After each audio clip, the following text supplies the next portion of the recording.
February 17th. 16 teams entered into their first week of the regular season. Certain groups looked daunting, others free. Some teams expected to dominate, and others were put into the dirt early on. After the first half of the regular season, things panned out mostly as expected. The Pool 1 teams were topping their groups, and things seemed to ride out in an almost scripted manner. That all changed when Hyperion attacked. In what was projected to be the group with tournament favorites, Hyperion took a 1-2 start to the season and ended with a 4-2 scoreline, sparking outrage in the other groups. Teams like Conduit Surge and Going Ghost started dropping games. Revolution, Clinical, and GNE Aquamarine looked strong, and even the 4th-seeded DePaul and New Wave teams began to pick up steam. And once playoffs hit, silence. But that silence wouldn't last for long. The opening week of playoff results were expected, even if some teams were spooked by some 2-1s. The following week, however, was when things went crazy once more. GNE took down Infernal Dive, Hyperion over Clinical, and AH Frostbane over Conduit Spark. RAR took down the surging Abyssal Haven team, but GNE silenced the entire tournament, taking down Hyperion, a team that was on a 5-series win streak at that point. The following week, Group B was fully eliminated as Going Ghost took down RAR, and GNE continued their dominance to upset Conduit Surge. With their lives on the line, Going Ghost took a clean 2-0 victory and slotted themselves for a rematch against the team that put them into the lower bracket. It was not meant to be for these paranormal people, as the last hope of Group D was eliminated and our grand finals were set. Imperial Gaming, a team that many expected to sweep the tournament. A team that has looked nothing short of dominant since week 1. A roster of tried and true talent to the ZGG Gold scene, and the only team in the tournament to have not dropped a single series the entire season, even knocking tonight's opponents into the lower bracket just 2 weeks ago.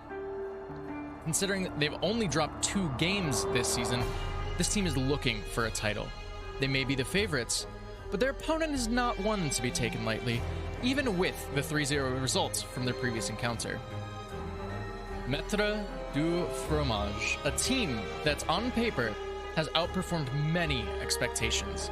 Tying for first in what many called the easiest group of the tournament, this team showed resilience, dominance, and a little bit of Gouda throughout the season, showing up huge during the playoffs with upset wins over RAR and Going Ghost. This team is hungry for revenge on Imperial Gaming for taking them down, but after the drafts last week, you can never be quite sure what to expect from MDF going forward. Will it be the return of the middle sticks? Or could we see Vandrel on the Rengar for the 3rd time this season? Maybe Dobbs decides to whip out the Corky top once more. With the Masters of Cheese, no pick is sacred, no team is safe, and no champ goes where they're supposed to. 16 teams, 14 weeks, and it culminates in this. Imperial Gaming versus Maitres du Fromage. Adam, take it away. And thank you for that voiceover, Brennan, of course. Welcome to the ZGG finals here for our gold division. We've come 14 weeks to get to this point. Once again, we're Adam alongside Industrial and Taco Cat on the desk. And here we've got some really exciting teams coming through here. Imperial Gaming, of course, having as close to a perfect playoffs as possible, whereas Maitres du Fromage trying to come back into it in their own right. And of course, you have to start it off here. Industrial, Imperial Gaming, they've been sort of the stalwarts of this playoff. They've been sort of the tyrant, so to speak. Will they be able to fall today? Walk us through what you're expecting out of Imperial. Imperial, I mean, they've shown, like, they've almost had, like, the perfect playoffs, as you said. And as long as they can just keep up that, like, movement, keep up that rhythm, and just keep what they're doing in this final stretch, I think that they can win it all, honestly. And as long as they just keep doing what they're doing, they keep working together, communicating, because the one thing that I value the most, and I'll always say this every cast I do, is communication between your teammates and just not tilting. And as long as they can't do that, like, as long as they do that, I think that they'll be set for a really easy win tonight. And on the flip side here, Taco Cat, walk me through Maitres du Fromage, because realistically, this team not really expected to be here. They are the underdog story incarnate in a lot of ways. They still got that chance. At the end of the day, it's even footing in the playoffs. Anyone can take this. What are we expecting out of MDF? So I think Brennan put it perfectly. They're the masters of cheese. We have no clue what these drafts are going to look like. Even when we have a full 5 champions set on the board, we have no clue where they're going. Dobbs can pull out something. Vandal can pull out something. Even Skelly P. I mean, I think if they're going to take wins off of Imperial, I think it's going to be through the cheesiness of their drafts for sure. And of course, when you've got these cheese picks in the mix, we sort of stray away from priority picks in a lot of ways. We don't get to look too much at the meta, but of course, with Imperial selecting blue side, from what we've heard for game number 1, we do have, meta versus off meta a little bit. Industrial, what are you looking for sort of the prio picks in the draft from Industrial? Or from Imperial, sorry. From Imperial? Honestly, I definitely, as long as, I see what them going with, what they're comfortable with. I will always say this. If there was an AP Malphite, I'd be so happy. I'd be so happy. Nothing can go wrong with AP Malphite. Why not? And one day, maybe it'll happen tonight. I mean, we do have our cheese team on the opposite side, and maybe we'll see EP Malphite tonight. But I expect to see, a lot of, definitely, what you described, meta versus non-meta picks. And I'm very interested to see how Imperial will, go against these non-meta picks. Picks they aren't used to, because they're going against this team that, they aren't going to know what to expect. They aren't going to know what's going to happen. They don't know how to play against these champions, because they're used to playing champions that actually belong in their lane.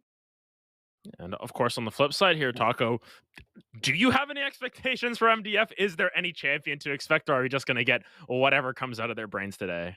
I mean, I think the only consistent thing we can probably look is to the bot lane, because I don't think Bam plays too many off-meta things. I know he likes to pull out some spicy Seraphine, so maybe double mage bot lane. But the top side of the map is so random in what they pick. It could be really anything. I know Dobbs favors his beefy frontliners, but then, like Brendan said, Corki can come out of nowhere. And then Vandal, I don't know. I think the only solid thing that we can look at is the bot lane matchups. The only spicy thing is double mage bot lane. But we'll probably just see a bunch of Ezreal, a bunch of Jhin, a bunch of staple picks in the bot lane that I don't think anybody else is expecting differently. So. And final question for both of you here. Just going to get your quick, way too early predictions in this one.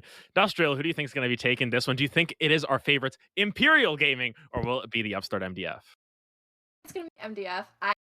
Just the way that their team has had this story, I really like the story of their team, honestly, and that kind of stuff. I do think Imperial's really good. If they win this, they deserve it completely, but I do think this is a fair matchup for both of them. They both deserve this win, and it's just to see who wants it more. I do hope for MDF just because I do like the non-meta picks, but honestly, either team, I'll be happy. I'm just excited to see how great this is going to go. And Taco Cat for you? So I agree. I don't mind either winner. I think it would be spicier if MDF takes the win. I do have some ties to both teams with people on them. I'm friends with a few on both. So either way, I'm happy whoever wins. But then that being said, I love cheese stuff. So if MDF take the win, I might be a slightly bit happier. And of course, the implications of this series do go beyond just ZGG. While it is our final stream here today, the team will move on to Amateur Worlds representing Zero Gravity Gaming. So there is a lot on the line, more so than just the title. But of course, to walk us through all of that action today, it will be Shinkari and Ireland. Take it away. Hello, everyone. Thank you so much, Adam. And we are ready to go. My name is Shinkari. I'm joined by Arlen. Hello, everyone. Welcome to Zero Gravity Gaming. As Brennan put it so well, 16 teams have entered and only 2 remain. Only 2 teams left standing to prove who is the best here at ZGG Gold. Imperial Gaming up against the Maitres du Fromage. Once again, this is a battle this is a repeat performance. This is a grudge match up against one more time. 3 weeks ago, we saw these 2 teams duke it out, and Imperial Gaming came out on top, and now Maitres du Fromage, after making their way through the losers bracket, is finally here ready to prove themselves. Once again, my name is Shinkari. I'm joined by Arlen. We're already in picks and bans. Arlen, are you ready to go? I'm ready to go. I'm waiting. You know, this is exciting. This is interesting. And one thing I just want to highlight is how interesting this draft is already. You know, you see the Xerath, you see the Lucian getting taken away. Both super strong picks right now in the current meta. And one thing that they pair very well with, both of them, Nami. So I think we might see it, even if these two get taken off the board, we might see a high priority on the champion. She's very good with a lot of AD carries, very strong in that laning phase. You know, Kalista, Nami, actually a super dominant laning bot lane, right? It's just super hard to beat unless you're picking the Ashe into the Kalista, and then you're kind of lacking damage in that mid part of the game. So, you know, interesting ban so far. Taking away the Nautilus, very strong as well. Support, taking away the Seraphine as well. That mid flex kind of combination, making her kind of dangerous to pick blind into, so you don't really know where she's going. Take that off the board, and look at Imperial here just to kind of wrap up this this first ban phase. Yeah, for sure. I mean, with this Nautilus band away here, I'm really thinking that IG might be putting a whole lot of priority on that Nami, right? Nautilus is one of the best champions to counter Nami. She's an enchanter, not a whole lot of defenses. Really hard for her to heal herself. Kind of got some long cast times on some of those heals there. So if Nautilus is banned away and Nami is strong, Imperial has the first pick here. They might look to pick it up. What are your thoughts? I wouldn't mind to see a first pick Nami. It's a little bit dangerous because there still are some other picks that you can't pick into it, of course. But you know, if they do first pick it, ooh, no, it's gonna be the new mid-scoped Olaf. You know, now that he has that shield and extra healing, he's actually a very dangerous opponent. And you know, I'm a proponent myself of not going for the Gore Drinker Olaf or the Shybreaker Olaf, but actually you go for like a Divine Sunder or Triforce Olaf, and all of a sudden your damage just spikes through the roof. You're doing too much on all your auto attacks, and after every E, you're smashing away at people. So yeah, very strong. Yeah. Not to mention it pops off of your W as well. So yeah, this is definitely a real good time to pick up that Olaf. We saw that last week as well. We saw Olaf get some success in that.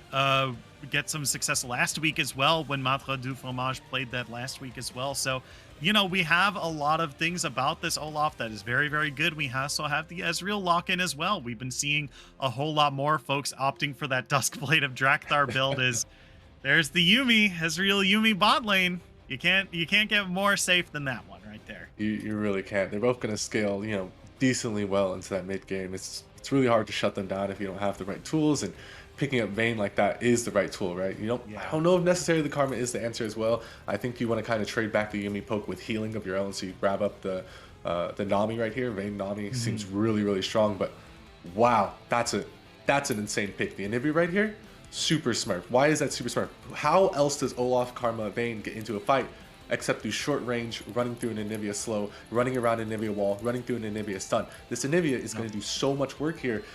If they can get it, you know, into a good, decent mid matchup, start banning away some of those counter picks. The Ahri, really love to see that. You know, all her dashes make it hard for her to deal with. Maybe Yasuo also has a lot of dashes, but he also has the wind wall to really make her damage kind of nullified. Her stun goes away. You know, there's a lot of picks that you can pick into the Anivia here, but if you're good at Anivia, you can play around most of them. But Ahri is one of the few where it's really difficult. Yeah, and one thing I really like the Anivia as well. I mean, you already mentioned kind of a lot of the things that Anivia likes to do against these kind of compositions that just want to run at you, right? The Snowstorm plus the stun are really good tools, but you know, a lot of those are kind of negated by Ragnarok, right? Olaf is a champion that is the best at running at enemy because it's hard to stop an Olaf.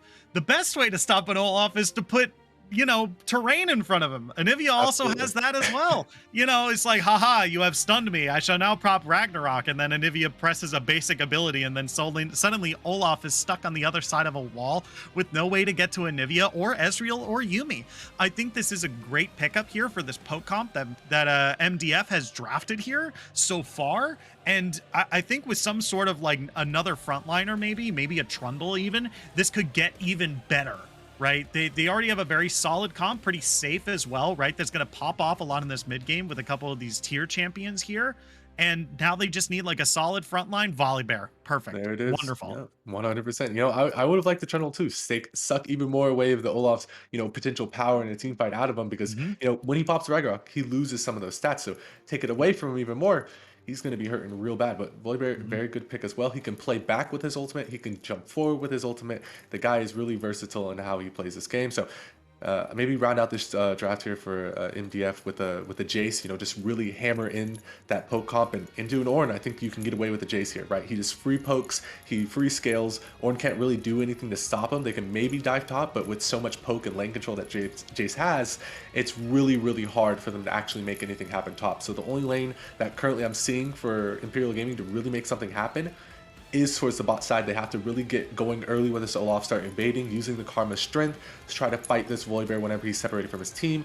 Neeko, an interesting pickup. That's kind of a disengaged champion, right? You don't see any disengage coming up from the side of MDF. They're not even engaging, right? So it's going to be hard to make this Neeko work. She's going to get zoned off like the rest of her team. So this one could be a little bit risky, but right now I think draft is firmly in the hands of MDF.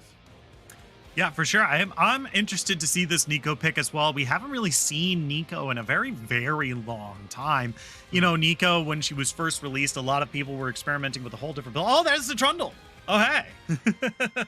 And Very yeah, nice. this is a real good pickup here. I like the Troll Pillar as a means to form another line of scrimmage to make Olaf get past. And when he pops the Ragnarok, the slow on the Trundle Pillar is whatever, right? Because Olaf, right, once again can't be disabled, right? But that's another piece of terrain that Olaf now has to run past in order to get to Anivia, Yuumi, and Ezreal on the backline here. So I'm actually really loving this kind of comp here, that they've just been like, okay, cool, nice Olaf. What if we were to just like build a wall?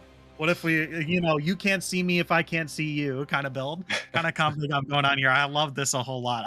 I'm loving what MDF has drafted right here. Absolutely, I also like it. And, there's a little bit of caveat, Ornn can destroy terrain, so he has two pieces of terrain destroyed with Trundle and Anivia, but still, like, realistically, that's kind of just a side effect of his knockup. It's not really why you pick Ornn unless it's into something like a Jarvan, generally where you see a lot of value from that terrain destroying. So this one kind of meh about it, but overall, yeah, I 100% agree. MDF here, absolutely smashed in this draft. Can they play the champions? Can they play the competition? Because like I said, bot side looking super, super rough. If they don't get it going early, it can really come back to bite them. But that's the only way I can really see Imperial winning this game, unless they just player gap every single lane and just completely outplay their opponents. That's what they're relying on here.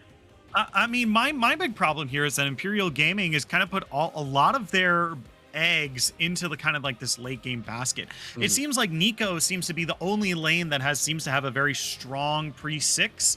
I mean, Vayne is the type of champion that can, like, once they have like one item, they spike. Once they have two items, they spike. Vayne seems to be like a right now champion, right? Because like a lot of people underestimate the damage from her silver bolts. Sometimes she'll just build one champion and one item and start to really pop off.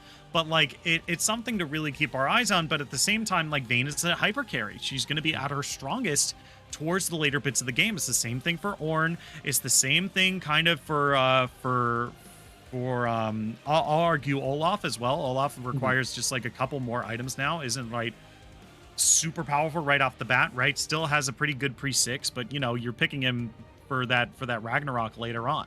So Imperial Gaming here really has a jungler that's going to help facilitate their early game, maybe, but like we're taking a look at some of these stronger lanes, and where are we going to be putting our attention?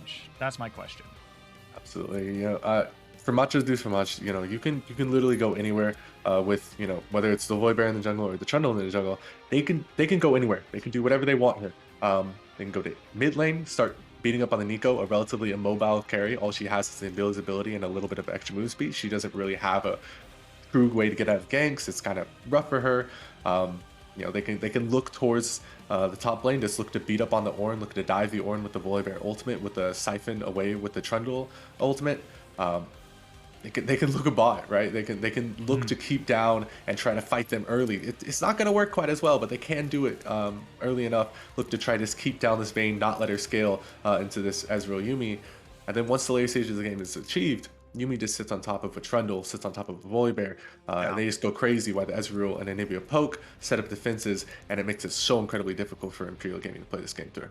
Yeah, for sure. I mean, yeah, it's going to be really hard. I think Ornn is going to be basically their best bet for a solid initiation into that team fight, right? I mean, if anything, Neeko can disguise herself as Olaf and like try to run at them, but like, that Pum Blossom is going to be really, really difficult to land unless, everyone is running at you, which I think you already pointed it out. You know, that's going to be very hard to do, right? Like Anivia, Ezreal, and Yuumi, they want to be super far away from you. And even Trundle is just like, hey, if the rest of my team doesn't want to go in, like, I'm not going anywhere. Like, I'm just standing right here. You can come to me if you want, you know. But Ezreal and Anivia, they're perfectly fine with staying back and poking and chipping away at your HP bar forever, which Nico is not going to have a fun time, you know, engaging with if we're standing off at a having a standoff at like Dragon Pit or in the river around Dragon Pit or around Baron Pit or whatever. Yeah, and that's one of the scariest things for Imperial, or rather for MDF here actually, is playing around those Baron pits, around the Dragon pits. You see when you look at MSI how teams play around Baron and Dragon, and it's even at the pro level, it's a scary, hard thing to do. I believe we might have all seen the G2 versus the EG game where G2 threw at Baron and they almost threw the entire game. It was only off of Broken Blades Camille that they were able to bring it back and win the game. So playing around Baron is super difficult, even when you're in a super dominant winning position. Yeah. And that's what Fromage needs to do. They need to ward behind the pit on either side. They need to play back and just let their abilities do all the work. Whereas Imperial Gaming, they're forced to run into these choke points, and they're forced to just kind of deal with the fact that you're running into poke, you're running into damage, you're running into terrain. It's going to be so incredibly difficult. But if they're able to get to there first, they can sneak up and pop you real quickly. Yeah, and I mean, both of these teams kind of need to be in those river first. Like, we could say this for kind of either team here. Like, really, poke comps like are at their best, especially when the enemy team is engaging into you, right? Mm-hmm. Skill shots are at their best when someone is walking towards you. That's when skill shots are at their best. If someone's walking away from you, it's harder for the skill shots because sometimes they're even walking outside the range of your skill shots, right? So this is now.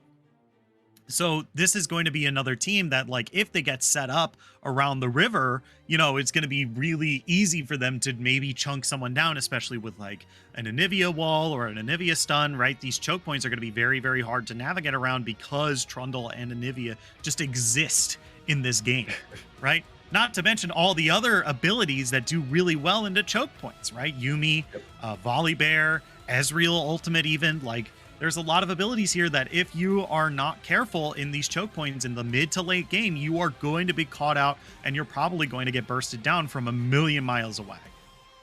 Absolutely. It's going to be a tough one. Imperial Gaming, you know, if they're not there first, they need to make their name flanking. It's got to be flanks from the Yuumi. It's got to be flanks from the Olaf. They can't just run at them in a linear 1-by-1 fashion. They can't try and team fight it out like a normal team fight. They got to be looking for multiple angle flanks, just trying to cause as much chaos as possible for Vayne to really sneak around, do her dirty business, you know, go invisible here, just pop up here, pop someone, go invisible here, just try to get her into that chaotic fray and turn it down to, you know, individual 1v1, you know, intense micro matchups that they can win.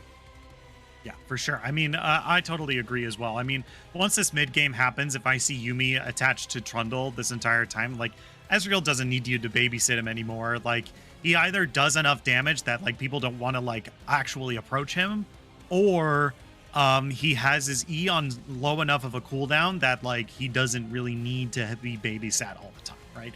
If Yuumi is on Trundle or Volibear, like you said earlier, you know, once we get into like this mid and late game down, these tanks that are already hard to kill probably have a Spirit Visage already and are just like slamming down, being healed by a Yuumi as well is going to be insanely hard for a lot of these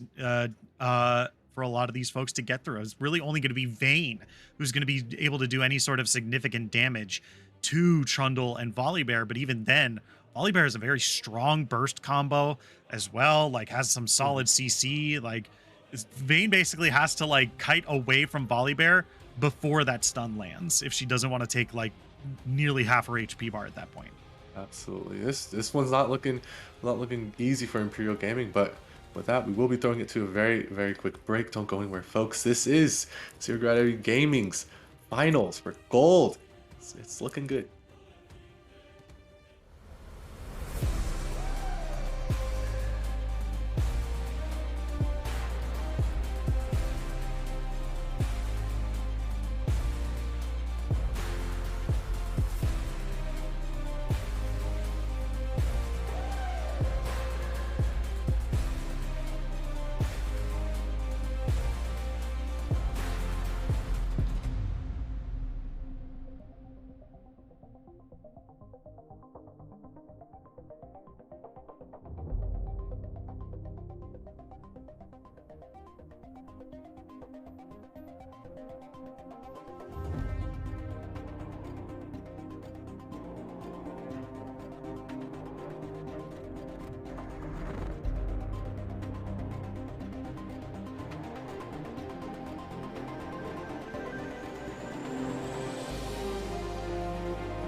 Hello, everyone. Welcome back to Zero Gravity Gaming. My name is Shinkari. I'm joined by Arlen, and here we are on the Rift. Game number 1, Imperial Gaming up against Maitres du Fromage.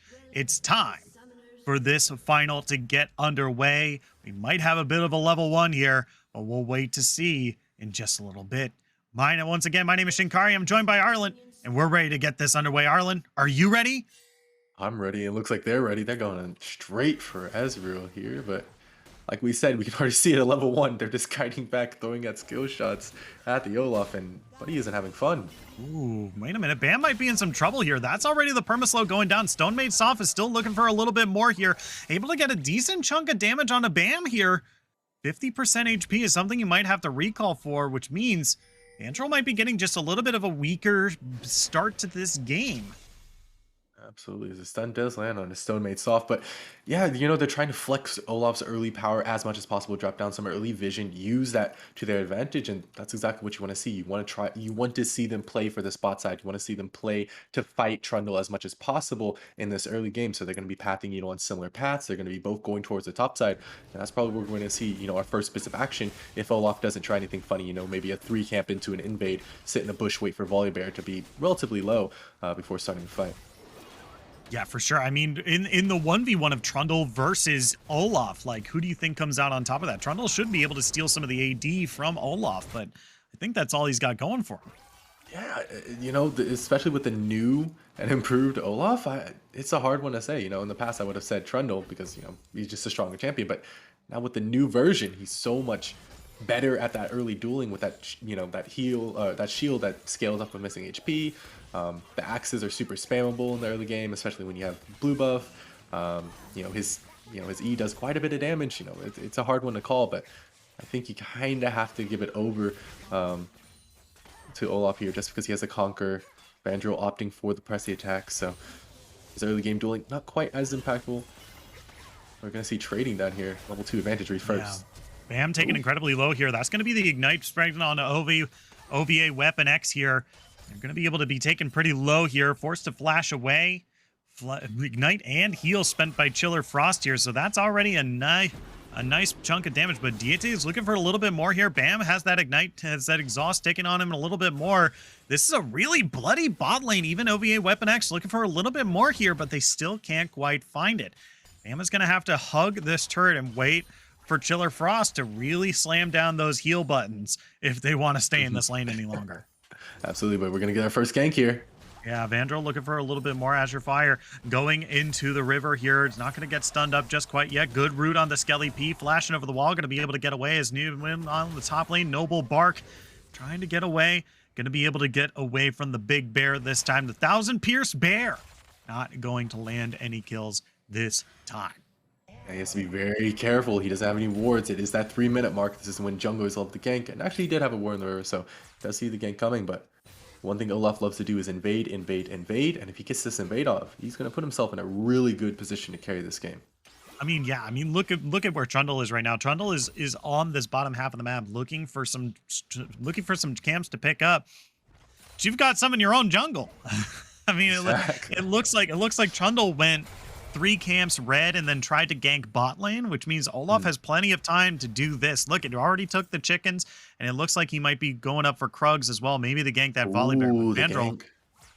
Oh, no, he's going for the Krugs. But still, this is going to be huge. Whoa! Flash over the wall, looking for the Trundle pillar here. Azure Fire, great root onto Vandrel underneath the turret here. Going to take a decent chunk of damage. Azure X Fire taken pretty low here. I don't think they're going to quite back just yet. I think they had one more charge of that Corrupting Potion.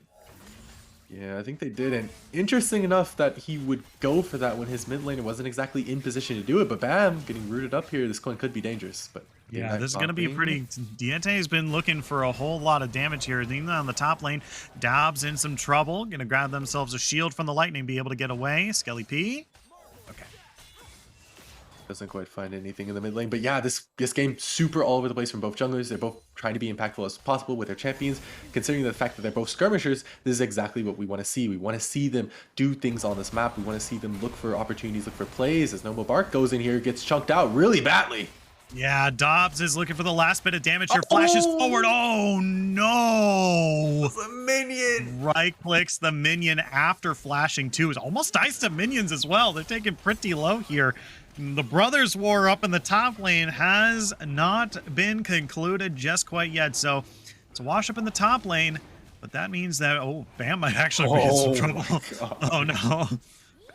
Okay, Vandal, I think they're going to be able to take this. Oh, wait, Karma over the wall. No way. First blood get picked up by OVA Weapon X here. Red team still trying to kill the dragon. Double kill for Karma. No way. Oh, no. Oh, no. And just like that, disaster strikes. This is exactly the situation you don't want to see. Any kills, any gold flowing into the bot side, going into Karma or Vayne's hands or into the Olaf. It's the worst situation possible. We're going to get a quick replay. And look at that. They just didn't respect the mantra Q damage. And then they tried to finish it down. They just didn't know what they wanted to do. They walked around a little bit. And just a very nice roam from Azerfire picks up the second kill, denying Karma a triple. But either way, that's an Infernal Drake this early on. They're going to be doing a little bit more damage than anticipated, and that's something you always have to keep in mind when you're doing damage calculations. Yeah, and now Dobbs up in the top lane fighting Noble Bark. That's going to be the Ornhorn coming across. Dobbs has already been taken pretty low. That's going to be the Volibear ultimate coming through, but Noble Bark doesn't really have a whole lot of burst damage left. Looks like they're just going to be backing away at this. Not going to be able to find it just yet, but man, yeah, this is not the best start right now. I mean, Noble Bark might have just been getting off a whole bunch of extra damage just because of that little boost from the Infernal Drake right there. And man, 2 kills might have gone on to Karma there, but you can't ask for a better start for IG here. Dobbs. Oh, okay. Real close. Real close. No cigar this time. So close. One thing I want to highlight and ask, maybe I was missing, but I think Dobbs had a what's the word? Tier start, did he not? I'm pretty sure he had it. Pretty sure he had it. Yeah, he had a tier start. So where did his tier go? Interesting. Yeah, I tend to see this one quite a bit actually. Players build tier and then they just sell it either when it gets fully stacked or when, as we see OVA flash out from the invade here. But yeah, they get. Yeah, I guess the red buff, but they get the early tier, right? And then they sell it. They just let go of it, even though it gives so many extra stats if you're able to complete it. That it really feels like a waste. If you just want the mana, just get yourself what's the word? A fairy charm, right? You can just get yourself a nice little bit of regen. It sells for 70%, so it's not that much of a waste. It's not a 40% sell item, so it really feels like a waste to be picking up such a 400 gold investment, selling it for way less, like 170. Yeah, it's such a, like you said, that's way below 50% of the gold value right there. And then now they're pretty much down that much gold. And Dobbs here looking to fight Noble Bark, but we got Stone Made Soft coming up from the top lane here. Olaf coming in from the side, looks so much damage right off the bat. Here comes Trundle in for the side, but they're not going to be able to stop them this time. 5-0, and now IG is up 2.3 thousand gold now at 8.5 minutes in. This is not looking good for MDF. Absolutely, this game looking a little bit rough, especially when you have such a dominating draft. To be losing this early on, kind of expected. Their champions aren't exactly the best in the early game, so it's kind of expected that they go down gold, but going down 3,000 can get a little bit dangerous, a little bit scary, a little bit rough. That's something that they kind of need to consider, how to manage that loss. Yeah, for sure. I mean, at this point, it's how to manage a disaster, right? Because I know we've harked on it quite a bit, but that dragon at about 5 minutes in was absolutely just the worst case scenario for MDF, right? Like it was kind of sloppy. They were disrespecting the amount of damage that the dragon could do early. Bam was mispositioned, and then they also disrespected the amount of damage that Karma has early. So now we're at this stage of the game, in nearly 10 minutes, they're down almost 3,000 gold. It's just a little rough to see, especially if you're a fan of MDF, that, like you said it right, like they have a really comprehensive game plan going on here. They have a very strong draft, but man, when it came to execution, it didn't exactly go as planned. And you know, now they have to recuperate not from a loss, but from a tragedy. Absolutely, yeah. The game, like you said, the game plan super solid, super consistent. It's just they just aren't playing to that strength, and that's a really good job from IG. You know, to kind of pick away at the game plan. They see the weaknesses of it as we get a gank up here in the top side. Dobbs.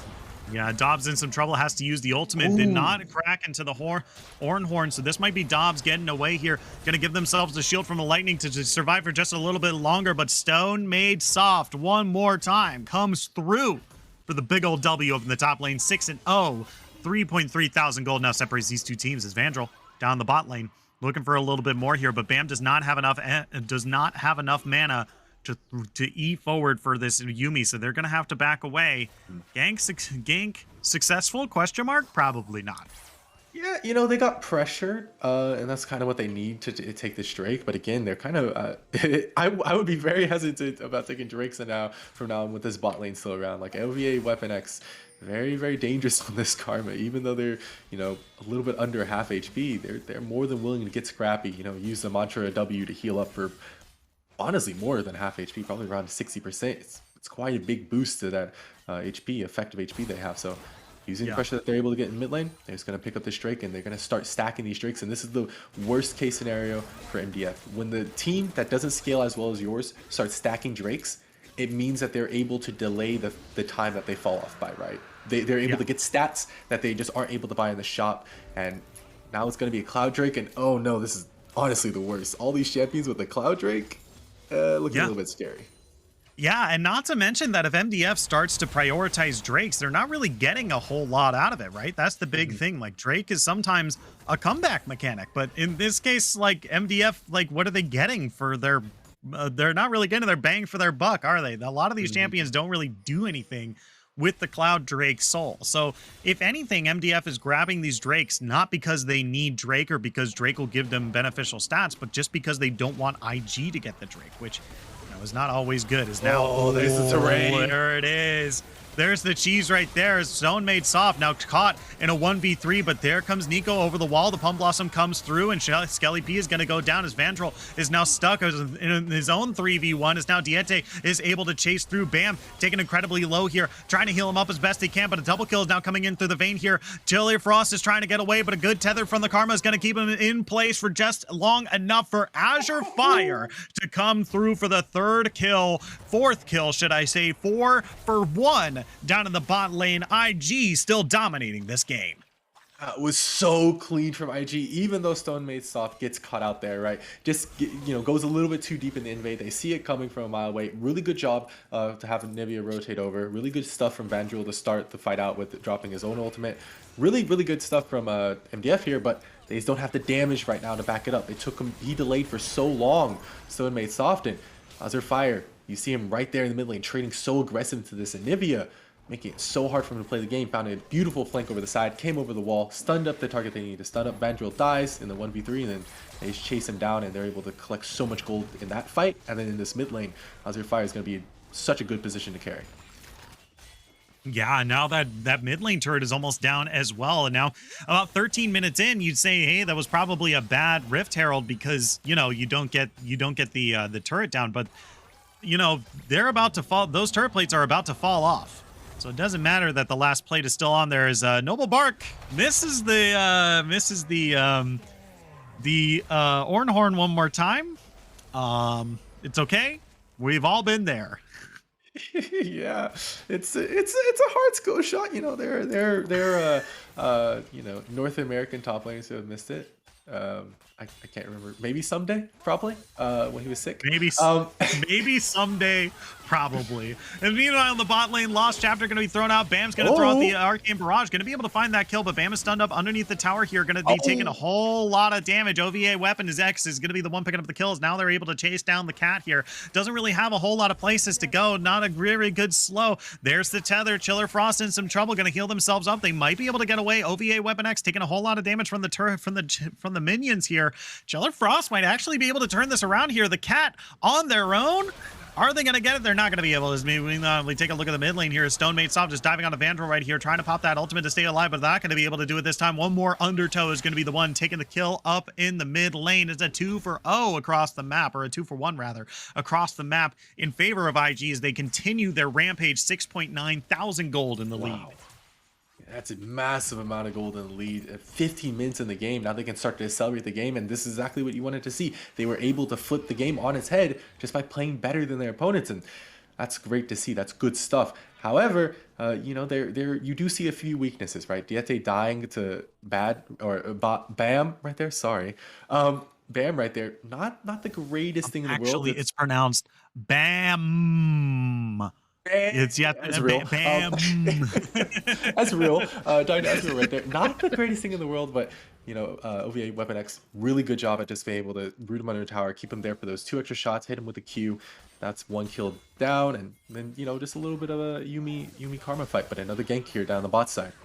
Yeah, Bam's in some trouble here. Stonemate Soft already dealing a whole lot of damage to Ezreal here. Diete is going to be the one finishing off that kill here. As Toilerfrost got nowhere to go. And now Vandal is stunned up against the wall. Exhaust is good as well. Triple kill for the Vayne. Holy moly. Diete doesn't need 25 minutes in this game to pop off. 16 minutes in, they're already huge. Absolutely massive stuff coming out from the side of IG. They're, like we said, smashing across the board, making it look absolutely easy.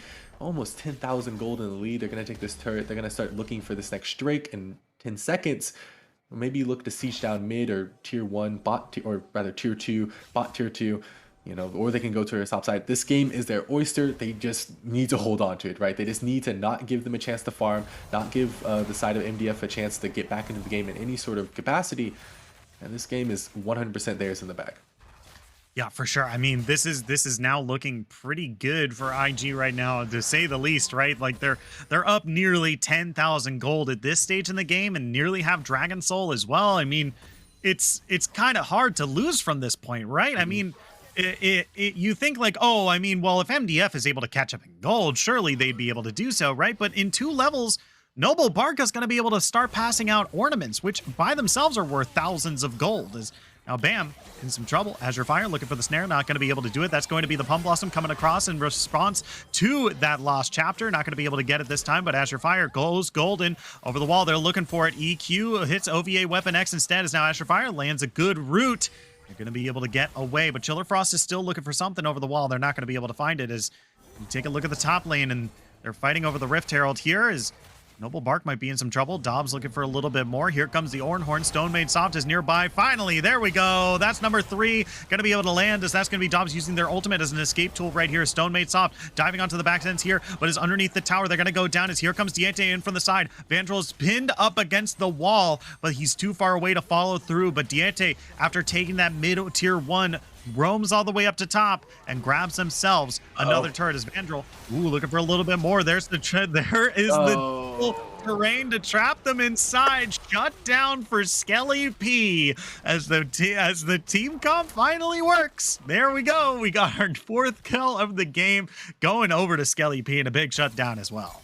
Absolutely massive shutdown right there. Like, that's what you want to do, right? You want to bait them in. You know, if you're losing this bad, you have to take whatever you can get. If it's a turret and a few kills, or actually no one even died, right? No, only Olaf died. So if it's a turret and you get the kills, even better, right? So really good stuff coming out from Skelly P. Good roam to match the Diete's roam, and picks up that kill. And one thing I do want to just, you know, nitpick at it just a little bit is Skelly P's opting for the Everfrost here. It's not the best, you know, when you're this far behind. It's probably just better to build that damage. Just go for that Leandries. Just try to melt Stonemate Soft and Noble Bark as much as you can, and it also does fairly well into shields, especially if you go Shadow Flame, which is what you're going to need, right? OVA and Diete both opting for items with shields on them, or, you know, Karma in general. It's really going to be hard to kind of cut through that going for this low damage Everfrost build versus something like Leandries. So Diete walking into this jungle here, what do they need to do? Probably not just walk face first into the enemy team and start maybe playing this game out a little bit more tactically. Start focusing down one turret at a time as a 5-man unit, because right now your 5-man is so much greater than the enemies. Yeah, for sure. Now as Azure Fire is under fire, as they're going to pop out the Pump Blossom after getting rooted up. That's a great wall, great Trundle Pillar. That's another shutdown being picked up by the red team here, putting themselves back onto the scoreboard here. Noble Bark trying to get away, but how far away can they get? Stunned up, can't use that second half of the ultimate right now. Noble Bark taken incredibly low. They're going to be able to throw down one last Anivia wall, and Skelly P picks up another kill. Looks like you might as well call Darien, because they are feeding to win right now, collecting all those shutdown golds across the map here, but they've got to quickly move around because look at these turrets falling one by one across the map.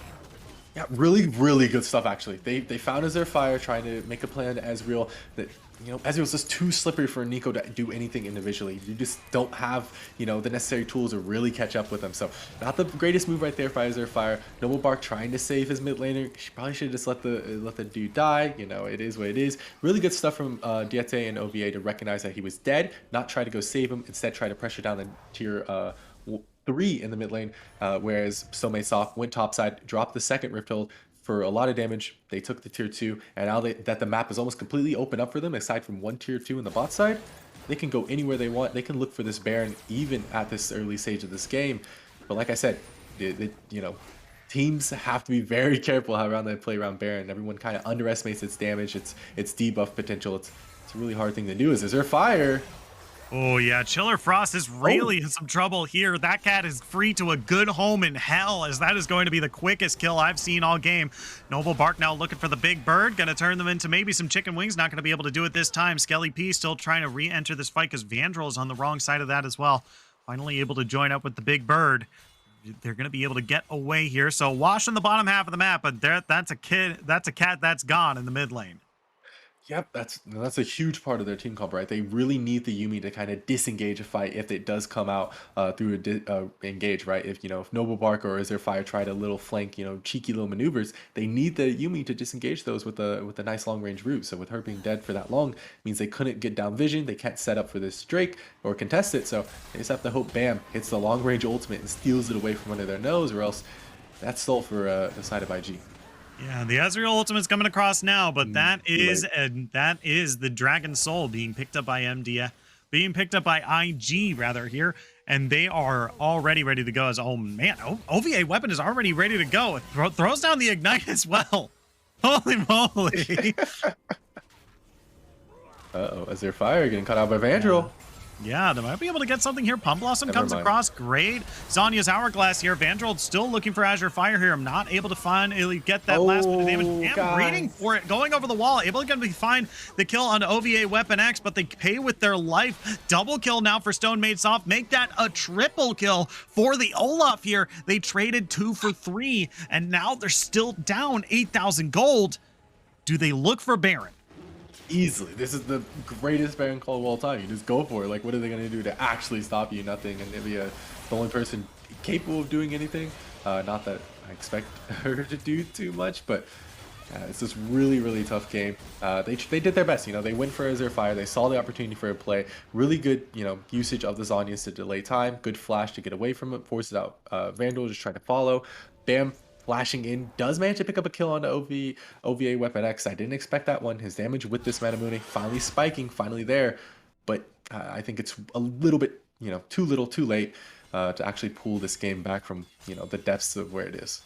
Yeah, I mean, when the difference of this amount of gold happens when you were supposed to spike before the enemy team, like, it's already going to be tough, right? This Vayne is already so much farther ahead than the Ezreal, right? Like, Ezreal just picked up the Muramana, but Vayne is nearly finished with a Phantom Dancer, right? Like, that has to be what they're building next, and they already have a Ginsu's as well. Like, this is already insanely tough to deal with, and Ezreal really only has that Muramana as the best item here. The Trinity Force is definitely going to get some done, but, you know, it's looking really tough for MDF here, for sure. I mean, it's...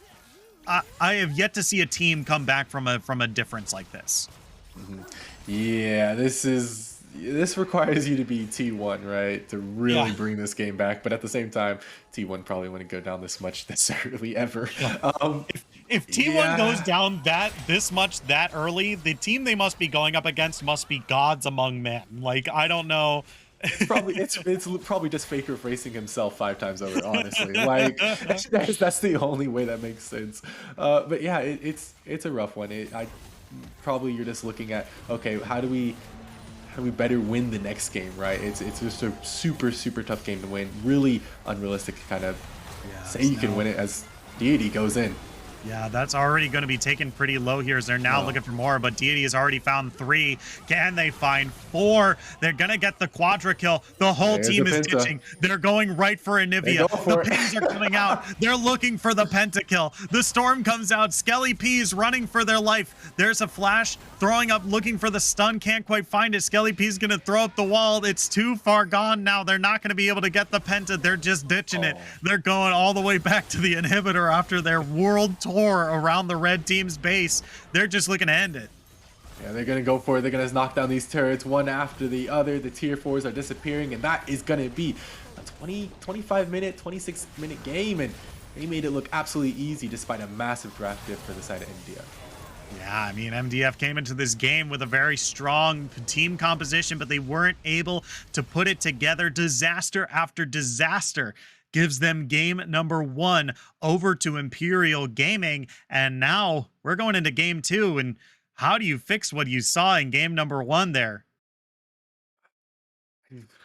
You know, if I'm the coach, I'm just kind of head in my hands. I'm thinking about what do I say to these lads, right? Because obviously, how do I reach these kids? Yeah, how do you connect with them on a level? But seriously, it's a tough thing. You know, it's a tough thing to think about. You know, you're trying to craft a good team composition, and it worked perfectly into theirs in theory. But if you can't play the champions, I think you maybe just go back to comfort, right? You just draft whatever you guys feel like you can play, whatever you feel like works for you.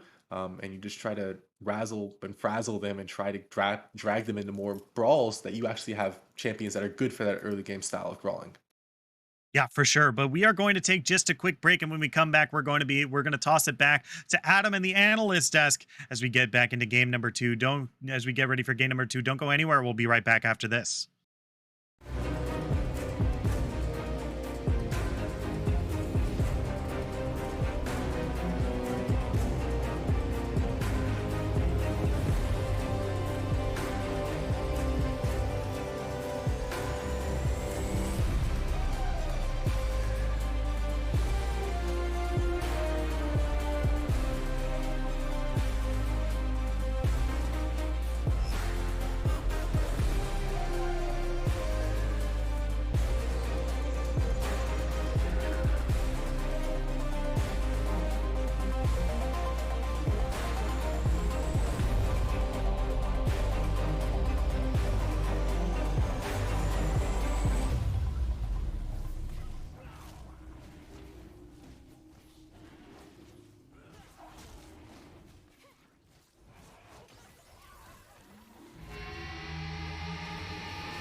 And welcome back, everyone. After a dominant performance by Imperial Gaming, to say the least, we are back here on the desk, Rare Atom, alongside Industrial and Taco Cat. And I don't really know how to explain this game. It was just it was domination from the side of Imperial Gaming and Industrial. Let's take a look at sort of the beginning of the end, which, as a matter of fact, was actually really close to the beginning of the game. Yeah, But close to the just beginning. walk us through this, yeah. So basically, it was all level 4. They were like, we can get this drag, like, it's gonna be great. Unfortunately, Vayne gets the warden, and you can just see how much damage this dragon is doing to them because of how low they are. And or that is Karma, my bad. And Karma just comes in with the empowered Q, and just, it's so unfortunate because the dragon just finishes off Vandril, and the dragon just keeps hitting Chilled and Ezreal, and Karma gets a double, and like from there on, the tone of the game was just set, and it was just very unfortunate that that early dragon call kind of from there just let the game snowball out of control and out of MDF's like favor, I guess is the best way to put it. And Taco Cat, you had some thoughts in regards to MDF and what they could potentially do to get themselves back in the driver's seat. And it sort of starts from the beginning of the game, as you were talking about. So I think inherently they needed to play through the mid bot side. Considering Olaf was kind of hard camping the Volibear, which inherently is fine because I think Imperial drafted 2 winning lanes in mid and bot. Personally, I'm a support main, so I kind of know the matchups a little better. Vayne Karma into Ezreal Yuumi is, in my opinion, unplayable because one, Ezreal can't hit skill shots on the Vayne because she just, tumbles around and does her thing. And then Karma's really good into Yuumi because you just perma poke and push them out of lane, and that's inherently what they did. And then Trundle was kind of just getting ran around the map. He couldn't really answer, like cross map answer bot lane when Olaf was top side. I just really think Olaf or Stone Made Soft played really proactively that game in that early game and kind of rolled them. And I really would have liked to see Trundle trying to be more proactive bot lane and mid when Olaf was on that top timer. So it's a little unfortunate. And of course, this time around, we're going to have MDF taking blue side here, Industrial. What do we need to see from Maitres du Fromage, in your opinion, for this game 2, where they really need to get a lot more right than they did in game 1, it seems? Start with is just playing a little bit slower. I feel like they were a little bit too fast paced, especially with that very early dragon call. And I think if they play the game a little bit slower and like take time to just kind of do each little thing that they need to do and like prepare for it, I think they picked a great team comp still. Like I think that team comp was good. Volibear is Volibear. However, you also can't be buying a tier and then selling it at the first back and that kind of stuff. Yeah. And I think it's just stuff like that. And as long as they don't get too frustrated with the last game and communicate and just stay like clearly and effective with each other what they need to achieve, then they can keep pushing on and maybe come out on top. And on the flip side, Taco Cat, what do we want to see out of Imperial Gaming moving forward to try and push themselves up to match point here? Honestly, I think they just keep doing what they're doing. I think you keep the draft as close as you can. I think it's really hard to ban stuff out from FDM or MDF, sorry. And I think they just play their gameplay as close to the game 1 as possible, and I think they'll win this next game easily. And we'll have to see if Maitres du Fromage can conquer their inner monsters there and get a good performance out of their players, or if Imperial Gaming will continue to reign supreme. Very quick side note before we throw it to the casters. We did hit 1,000 followers on twitch.tv/Zero Gravity Gaming, where you're watching everything here.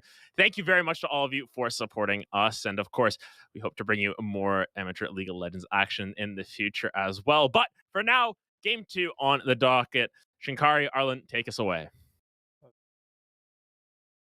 Hello, everyone. Thank you so much for tossing to us, Adam. We are ready to get this picks and bans underway. If you're joining us for the first time, my name is Shinkari, and over there, that's Arlen. and we're ready to get the game underway. Yeah, I've got my pointing already ready to go. Usually I go like this because I'm looking directly at the screen. I'm just like, haha, I have to point like this, but no, I have to point like that. But welcome. We are in game number 2 of the Maitres du Fromage up against Imperial Gaming. And here we are in game number 2, ready to get underway. And here we are, picks and bans one more time, looking pretty similar to what we saw before. Arlen, do you think we're going to see similar team comps, or do you think we're going to get some different ones? I think we're going to see something relatively similar from MDF. You know, I don't think they need to play it too differently. I think they need, what they didn't do correctly is their micro, obviously, right? Their macro, and you know, they had some pretty decent macro plays, but their micro definitely needs some work, right? So maybe, you know, relatively similar team comp, you know, just with some earlier spiking champions. They managed to sneak the Seraphine through. They're going to grab that up. They ban away the Karma this time, felt it was too strong. It makes sense. It really did dominate that lane there. So what do you grab here from Imperial Gaming? That Seraphine can, of course, go pretty much, you know, support. Maybe even there's an angle where it's a Pantheon support, so she can go for the AP carry role or mid lane, right? So relatively versatile pick here for the Seraphine, and just going to go back to the Olaf. If it ain't broke, don't change it. Yeah, I mean, Olaf showed to be pretty strong against in the games that we've seen him played. So, I mean, yeah, you're right. If it ain't broke, don't fix it, right? I mean, if the enemy team is not going to be able to draft around it, right, they're probably not going to draft the Anivia again, especially with the Seraphine showing. I mean, so, and then on top of that, like, if they're not going to draft the Anivia, how are they going to deal with this Olaf once he presses that Ragnarok button? So we'll have to see how they continue to draft around, but Sivir is going to be locked in here. How do you feel about that pick? I don't mind it. I actually liked it a lot. You know, you just grab Sivir, Olaf, and now all of a sudden you have a really fast run at you team composition, and it's going to be super hard to stop. Especially, you know, one of them has a Ragnarok, one of them has a Spell Shield. So just using, you know, one form of disengage, you know, whether or not it's the Seraphine ultimate or something else, it's not going to stop them. You need to devote multiple resources to really putting these guys down in their tracks. And having Soraka, Seraphine, they're going for that double enchanter, so you gotta expect a hyper carry, maybe a Kog'Maw, maybe a Jinx, maybe another Vayne angle coming through here for the side of MDF. Of course, Kalista is open here. Like I said, really like the champion, really like the idea of it here. Wouldn't mind it too much. It does quite a lot of work kiting back away from Olaf, but what does MDF pick here for their potential AD carry role? Oh. Swain. Okay. I kind of like this idea that they're doing so far. I think we might be getting a mid lane Soraka and a Swain Seraphine bot lane. That's my called shot right now. So far, I don't hate it. You know, I'm not exactly, you know, I don't hate the idea, right? Like with Soraka and Seraphine, you end up like having a team comp that like it's very hard to actually kill, right? Like there's a lot of AoE healing happening. There's a decent chunk of CC in there as well with the Seraphine, right? And compares actually kind of well with the Soraka. We might actually have a Soraka Seraphine bot lane because Soraka's Q slows them for Seraphine to then throw her E at them, right? So there's a lot to like here about what this composition has. However,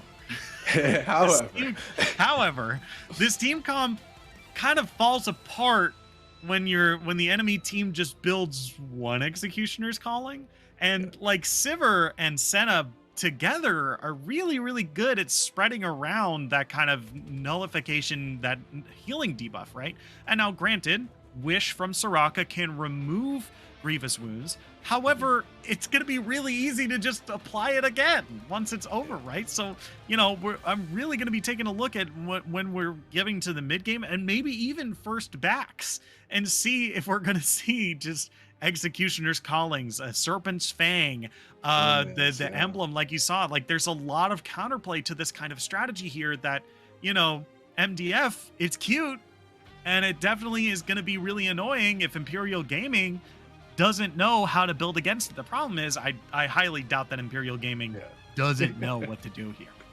Yeah, and it's not even just the builds. You have to also consider, for the side of IG, you have to consider the builds for MDF, right? You know, Swain, when you do see him picked and when you do see him in his best form, you know, ever since his little mini rework, it has been in the form of kind of an enchanter support. You know, you really do see a lot of Moonstone Swain going around, right? Because when he gets his ultimate, that's just a lot of AoE healing for his team and for himself that he's just kind of buffing up. But do you really want to triple support here into an Olaf, into a Senna, into a Sivir, into a Cassiopeia? I don't think so. And grabbing the Scion here, nice beefcake, but your team is severely lacking damage here. There's no AD threat realistically. Swain he barely does AP threat, honestly. It's really sad what they did to the champion. I expected Rework to do a little bit better, but his numbers are just too low at his current level. It's just kind of tragic to play him. So yeah, they need an AD threat. It needs to be a huge AD threat coming from the jungle. And with Viego getting banned out, that was the first one I would have gone for. Maybe a Xin Zhao angle here. Yeah, I mean, look, there's okay. Ooh, okay. I don't hate it. If we were looking for an AD threat, this is the best way. I think this is the best way to do it, right? Kayn is definitely not a stranger to kind of lethality builds. The problem is, I don't think that this is going to be a blue Kayn. This is probably going to be a blue Kayn. Yeah. It's probably going to be it's probably not going to be a blue Kayn. It's probably going to be a red Kayn. We already see like so many champions that already heal themselves. If they are looking to be a cheese comp that's just constantly healing each other and impossible to kill, Kayn is going red. Yeah. But at the same time, look how difficult for him is actually stack red orbs, right? The only person you can realistically hit is the Olaf. And, if the Olaf, just doesn't path to fight you, right? Like it's an option for Olaf to do. He, Imperial Gaming's jungler has been very good at his pathing this series. He can stay away from this Kayn all he wants, never give him a single red orb. And bro's just going to be stacking blue till he gets that blue form. And it's like, well, they're all relatively squishy. I have blue form. Maybe I just go for it. But that kind of, shuts down the purpose of your, double enchanter team composition, because, then you don't have that extra front wall or an extra front line to kind of build a wall with the Scion. So really, really rough composition coming from MDF. Really kind of a letdown after seeing how strong their drafting was in game one to come out with this. But maybe this is what they need to kind of throw the game on its head just that little bit. Just try to throw a wrench, throw a different problem for IG to solve, and try to figure them out a little bit.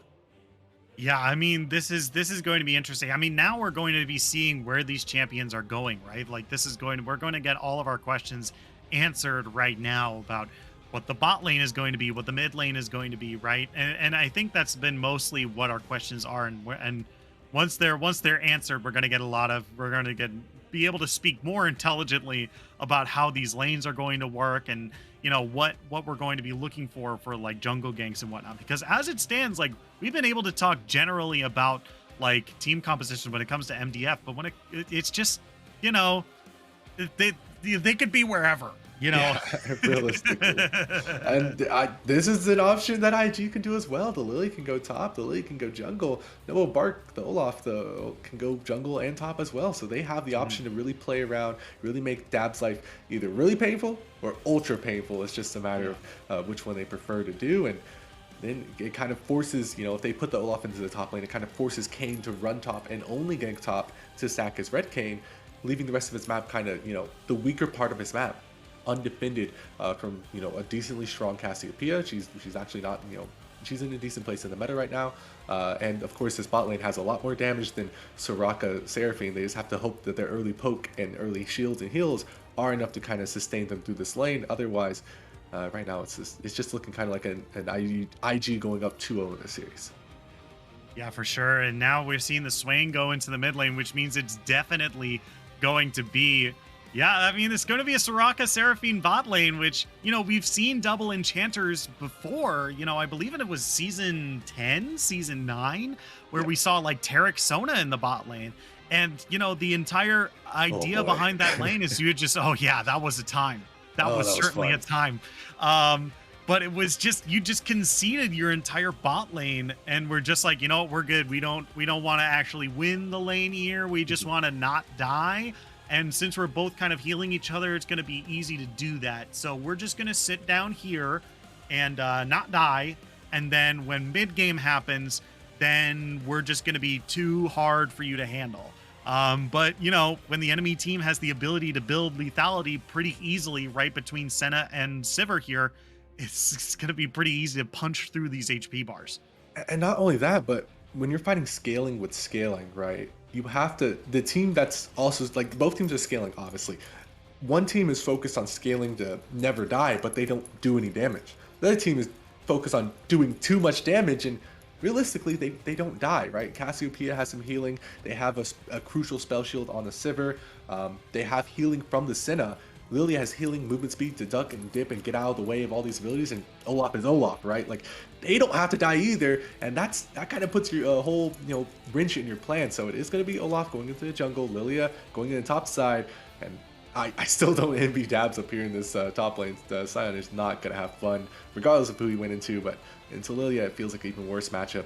Yeah, it's just not the greatest coming out, and one matchup I want to focus on as we watch the game is Azurfire versus Skelly P on the Cassiopeia versus the Swain here. I really want to see how he's able to use the weaker Swain and kind of play around with the range disadvantage that he will be at.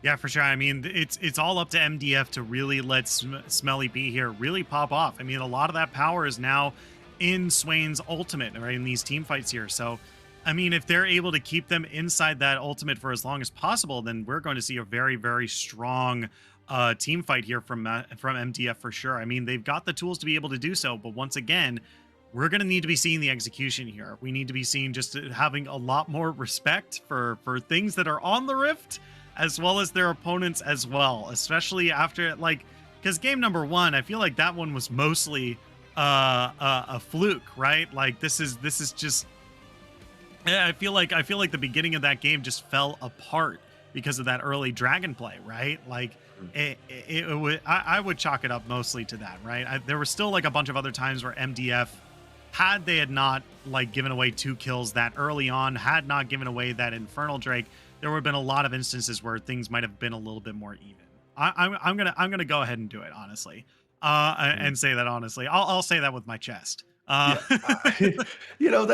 it is a little bit to blame on that early dragon play, but at the same time, I think it's a little bit deeper and more fundamental. I think how they played the lanes and how they played the map state was rough in the early game. It's like they were kind of lost at sea. They didn't really know what to do in the early game. They didn't know what their goals were. They didn't understand the strength of their team comps when it came online, what they should do about it until the mid game. And then they start to shape up and they really start to show something. So again, if they try to play towards an early game style with this team comp, it's going to come back and bite them just like last time.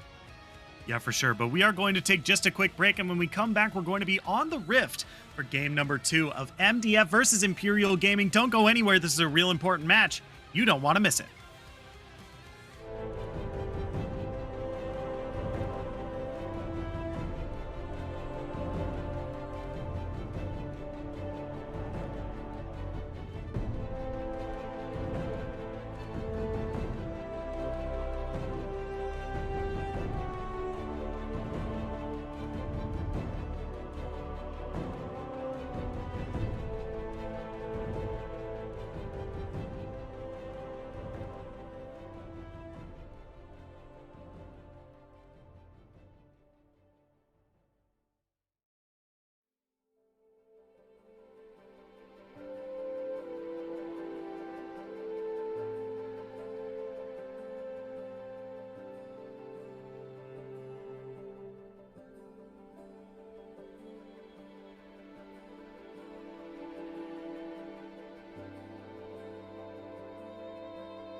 everyone. Welcome back to Zero Gravity Gaming. My name is Shinkari. I'm joined by Arlen, and here we are on the Rift, MDF versus IG game number 2.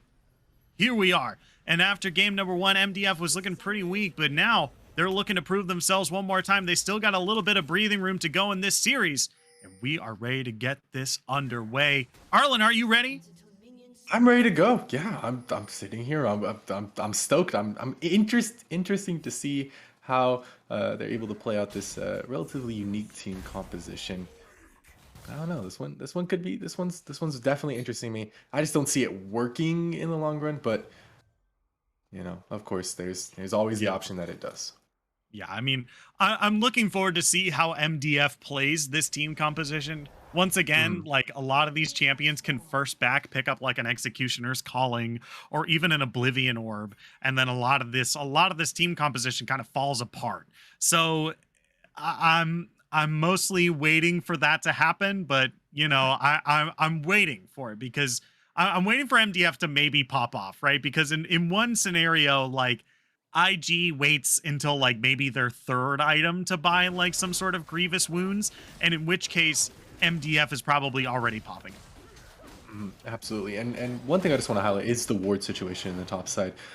This time Kane not going for Alicia at all from anybody, but instead going to be starting the Wolves, start pathing towards the bot side, which is, you know, kind of his focus. He's looking for the Olaf as much as possible, maybe looking for a little bit of counter jungling, maybe looking for ganking here on the bot side where, you know, they are their weakest, right? And they're into so much damage, so much long range abilities coming out from Deity and OVA on the Senna. So they're just trying to do what they can to try to stimmy the bleeding maybe a little bit instead of going for the top side, which probably has easier gank setup. Yeah. Probably. I mean, we all have to, we need to pay attention to where Kane is going to be going this game, because that's going to be important to see how, just see how like this Kane is going to transform. Is already in the bot lane here. Chiller, Frost, and Bam already doing a decent chunk of damage to OVA here and Deity, but Bam already taken pretty low here. This trade goes over in favor of IG here, but they're already healing up a whole lot. Yeah, that's the power of having a Seraphine plus Soraka healing each other up constantly, but there's going to be a lot of damage. Yeah, Bam already exhausted. Deity looking for a little bit more, able to pick up the first blood, but it's a 1-for-1 in the bot lane. Bam picks up a kill for themselves and goes down. Chiller Frost looking for a little bit more, but OVA Weapon X still looking for more here. Chiller Frost still fighting. This Soraka has no fear, but you need to fear those minions who are doing a whole bunch of damage to you. Teleport coming in from Bam, and Vandrel coming in from the side. OVA Weapon flashing forward, looking for a little bit more. There's the knockup, can't quite find it. The Q, one more auto. Can they land it? They throw it. Abilities left and right, but the fancy feat from OVA Weapon X keeps them alive this time to tell the tale by just the skin of their teeth. Holy moly, real close. Oh yay, turning into a dancer right there. Absolutely beautiful stuff coming out from this Senna. Very good micro to dodge all those skill shots, understand their, you know, their range, their duration, how long they would last, all that fun stuff. Great calculations right there. Really good stuff. Love to see it. And that's why people, you know, that's why people do these sort of things. They want to get recognition for these kind of hype plays that they're able to do. Surefire X feeling the issues that a lot of Cassiopeia mains feel early, and that's managing that mana pool. So now has to, you know, forced to back away, forced to look for a safe place to back, just try to get some a mana crystal, maybe a lost chapter, anything at all, just to kind of stimmy the bleeding that is, you know, that pool. As we see Olaf contesting this blue buff here, Vandrel maybe made a fatal mistake trying to gank bot side there. Even though he does have his mid laner roving over, it is going to probably be a 2v3 at the end of the day because Noble Barker is walking over as well. Yeah, they're going to be in some trouble here because, man, they can't really get a whole lot of support from Dobbs up in that top side here. As look at Bam in this bot lane here, might be able to do something. But yeah, Skelly P has to flash over the wall here. Vandrel does pick up the blue buff. They're able to get away, but Skelly P is getting incredibly low here. They're able to slow them down, but how will it be able to save them? Not this time, as Noble Barker is going to be the one picking up the kill around the Wolves in the blue side jungle. Yeah, and you really have to ask yourself what happened to Dobbs there, or Dobbs there rather, right? Because you see him back off and back away. So maybe the call was for him to, you know, back away and reset, and then they would try to contest it 2v2. But Skelly went over, was forced to flash out almost immediately, and that was pretty much the end of the fight. They did get the blue buff, but they lost the kill, and Deity is taking a super low again. Yeah, Deity might actually go down here. Chiller Frost is also in some trouble as well. OVA Weapon X still looking to fight down in the bot side here. Deity taken real low, but look at the mid lane. Vandrel looking for Azure Fire here. Dashing forward. Azure Fire is down to a half HP, but here comes Stone Made Soft in from the side. They're going to flash away. Vandrel taken low. Has to dash away. The Undertow doesn't land, but gets the Q reset. Looking for a little bit more. Skelly P is going to be able to find the kill on the top lane. Look at these resets happening one after another. Axe toss over the wall. Not going to be able to find it. Skelly P looking for a little bit more. Can't quite find it. Stone Made Soft is way too far away to find Vandrel this time. The fancy feet, the jukes are way too good. Vandrel is going to be able to get away a 1-for-0 in the mid lane. And this time, folks, we actually have a game on our hands. It's not just complete stopping from like minute 3 onwards. These teams are actually going back and forth, trading objectives, trading kills, trading farm. But speaking of farm, you know, you have to kind of see where the advantage lies. For the most part, it lies on the side of IG. Pretty much everywhere they have a pretty decent gold lead, except for in the top side, and even then that probably gets evened up by this next minion wave, by these next few minion waves. Everywhere else though, very, very strong. Azure Fire going in. He doesn't have ultimate. Oh yeah, Skelly P is going to pop the ultimate here, but I don't think they'll be able to heal up a whole lot. Azure Fire is going to be the one cleaning up the kill down there, as Chiller Frost is going to try to throw out that Q. Deity's going to get a whole bunch of mana back. They're looking to try to set up this gank for Vandrel here, but I think Deity and OVA Weapon just smell it coming from a mile away. Absolutely. Very good game knowledge, very good game sense. They know where the jungler is at all time. Really good stuff from Stone Made Soft to kind of track him and let his team know that he's down there. He's probably down there. He's just looking for a little bit of a cheeky path. And this is what I really like. Look at this. Both jungle and mid recalling at the exact same time. That's how you can spot a really good mid duo, you know, separate, you know, the chaff from the really good ones, right? They were able to back at the same time. They get the reset out on the same time of the map, and they're able to start exerting pressure on the same power spikes. So they're going to go into this mid lane, start shoving out mid using Azure's power spikes of Lost Chapter. They can go grab an early Drake with Olaf's spamming of his axes once he grabs his blue buff or Gromp. Or they're just going to go beeline straight for it. Their bot lane has backed as well, got a nice little reset. They have Dirk on the Senna. This is their Drake absolutely for free. Yeah, I mean, this is a really good opportunity to pick up the Drake for sure. I mean, I think all you need to really do is extend a ward into the enemy side jungle here, but I think Vandrel might actually be spotted out, so this might be the go button for Olaf down there. Vandrel looking for Noble Bark up at the top side here, dashes forward, doesn't have level 6 yet, but that's going to be Dabs coming in from the side, but Noble Bark is already gone for good. As we take a look, yep, Olaf is already on that Drake right now, as we have a little bit of trading in the mid lane here. Yeah, look, take a look over at the Drake. It's already pretty much gone here. With that was the go button for a Stone Made Soft, is that's going to be 2 souls and an Ocean Drake going into the pockets of IG. Yeah, that's exactly what you want to see. Tin CS up in the bot side as well. So even though they did lose, you know, the support there, they're able to maintain a CS lead, able to maintain some pressure in this bot lane, as we see Deity taking a little bit low. That chunking potential from these 2 poke champions in this early game, super strong, but they're just gonna go for it. Yeah, they're on the hunt. They're looking for it. Bam is taken pretty low here, but they're healing so much. Bam is still alive, and this Ignite is ticking. Bam is taken low, flashes away. Bam finds 1 kill, and OVA Weapon is going to be able to find the other. Olaf is coming in from the jungle to support, but it looks like Soraka is already pretty far underneath the turret right now. They might look to turret dive. Chiller Frost is looking pretty weak. That's going to be Ghost being popped. As we take a look at the top lane really quick and scuffle back and forth. We got a teleport coming down for the bot lane here. Vandrel is looking for a little bit more here. Does have that level 6, does have that Umbral Trespass as that's... He does use it. Yeah, Vandrel is looking for a little bit more. OVA Weapon is slowed down here as directed camera is a top lane main. Dobbs is fighting Noble Bark up in the top lane here as it's going to be a wash down to the bottom lane after Vandrel is able to use that Umbral Trespass. So it looks like they're backing away from each other. And yeah, I think it's going to be a blue cane this time around. Yeah, it's going to be a blue cane. And is that really the best that we're looking for here?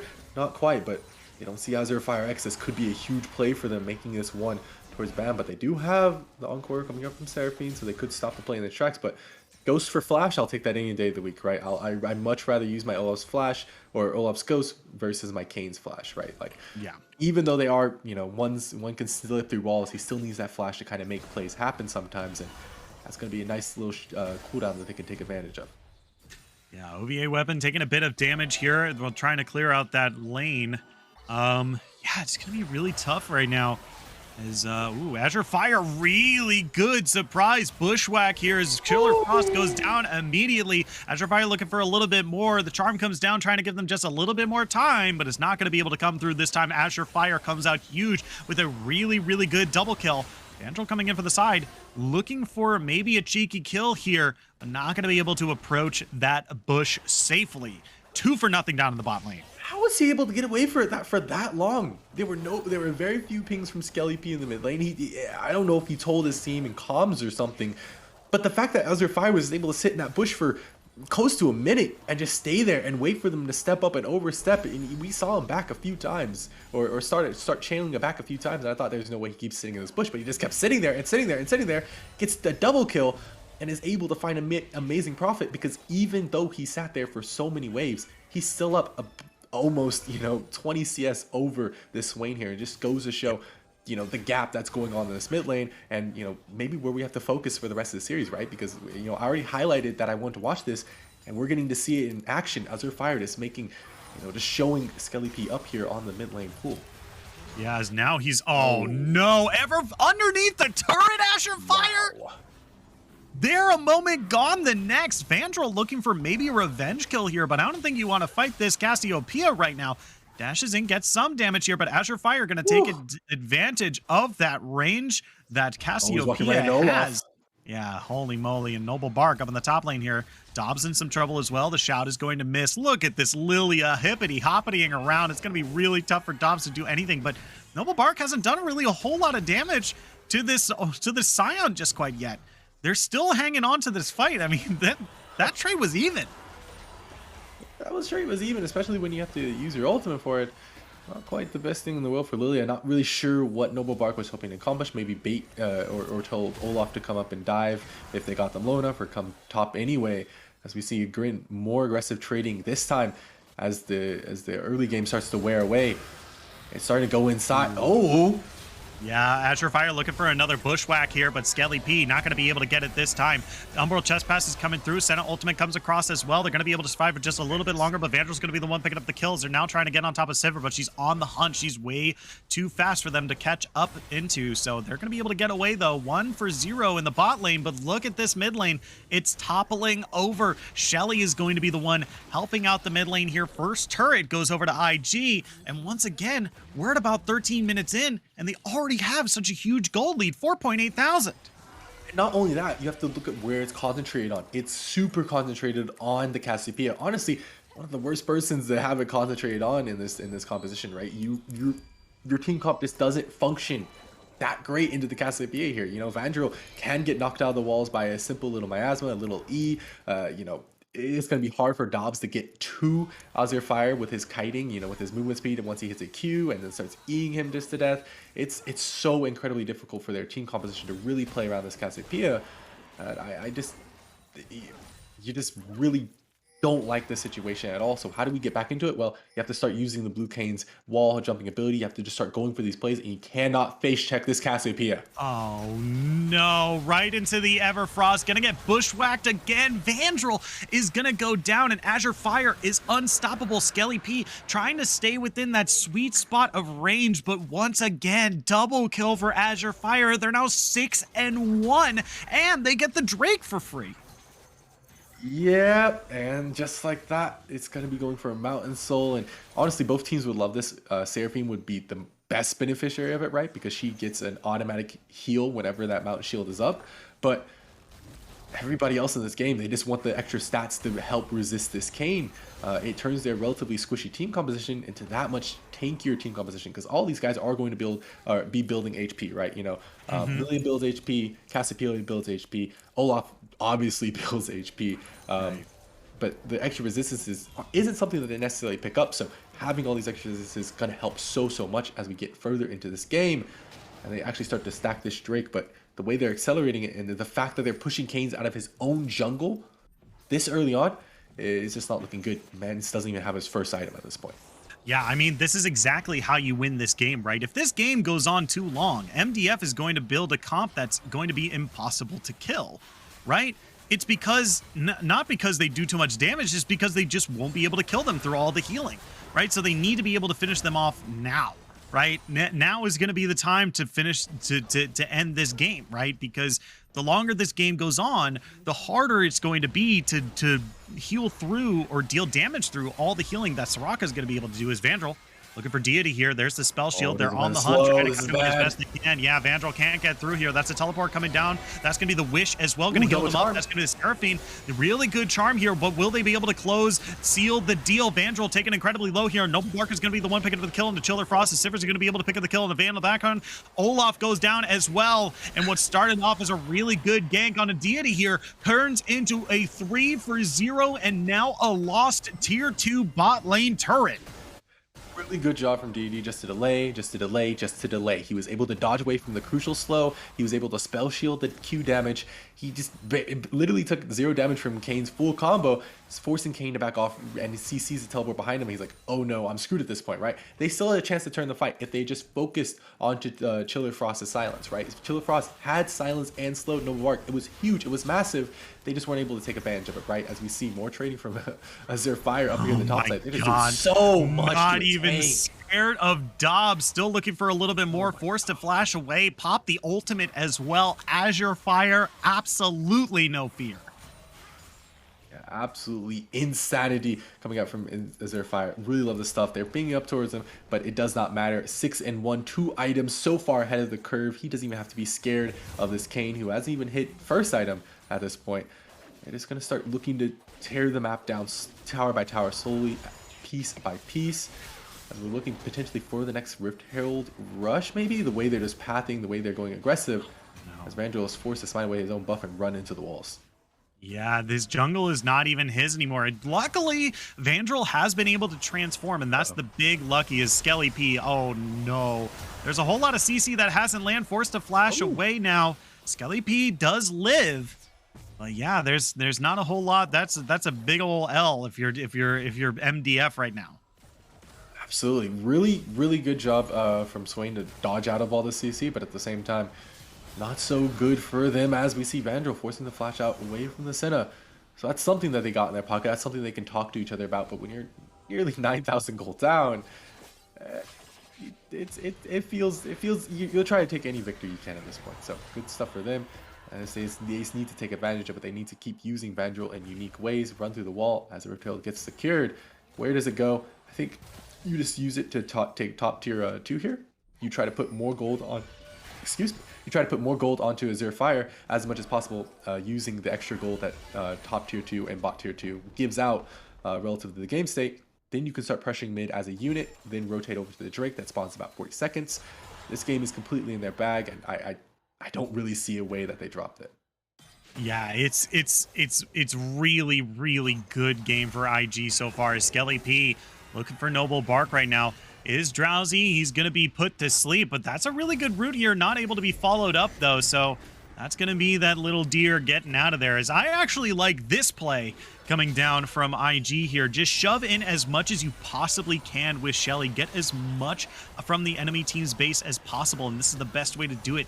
Chiller Frost here taken incredibly low. That's going to be the center of the ultimate Cosmic Cross, and Ragnarok as well. Soraka goes down, but they're in enemy territory. Vandal flashing forward, looking for OVA weapon, gets snared up. Charm comes across. They're able to find one kill for themselves, but a double kill for Olaf so far. Stone Made Soft is still looking for more. Deity is going to be able to find the kill on the Bam, but it's mutually assured destruction is now. They're looking for a little bit more. Stone Made Soft has to get out of there underneath the turret. The turret goes down, and now they're looking for a little bit more. The undertow is going to be great, but that ultimate from Swain is going to grab the shutdown onto Lilia, as now they're on the hunt. They're looking for the dual-wielding barbarian, but he is long gone. The Viking has gone off to northern lands. Call him Leif Erikson, because he's out of here.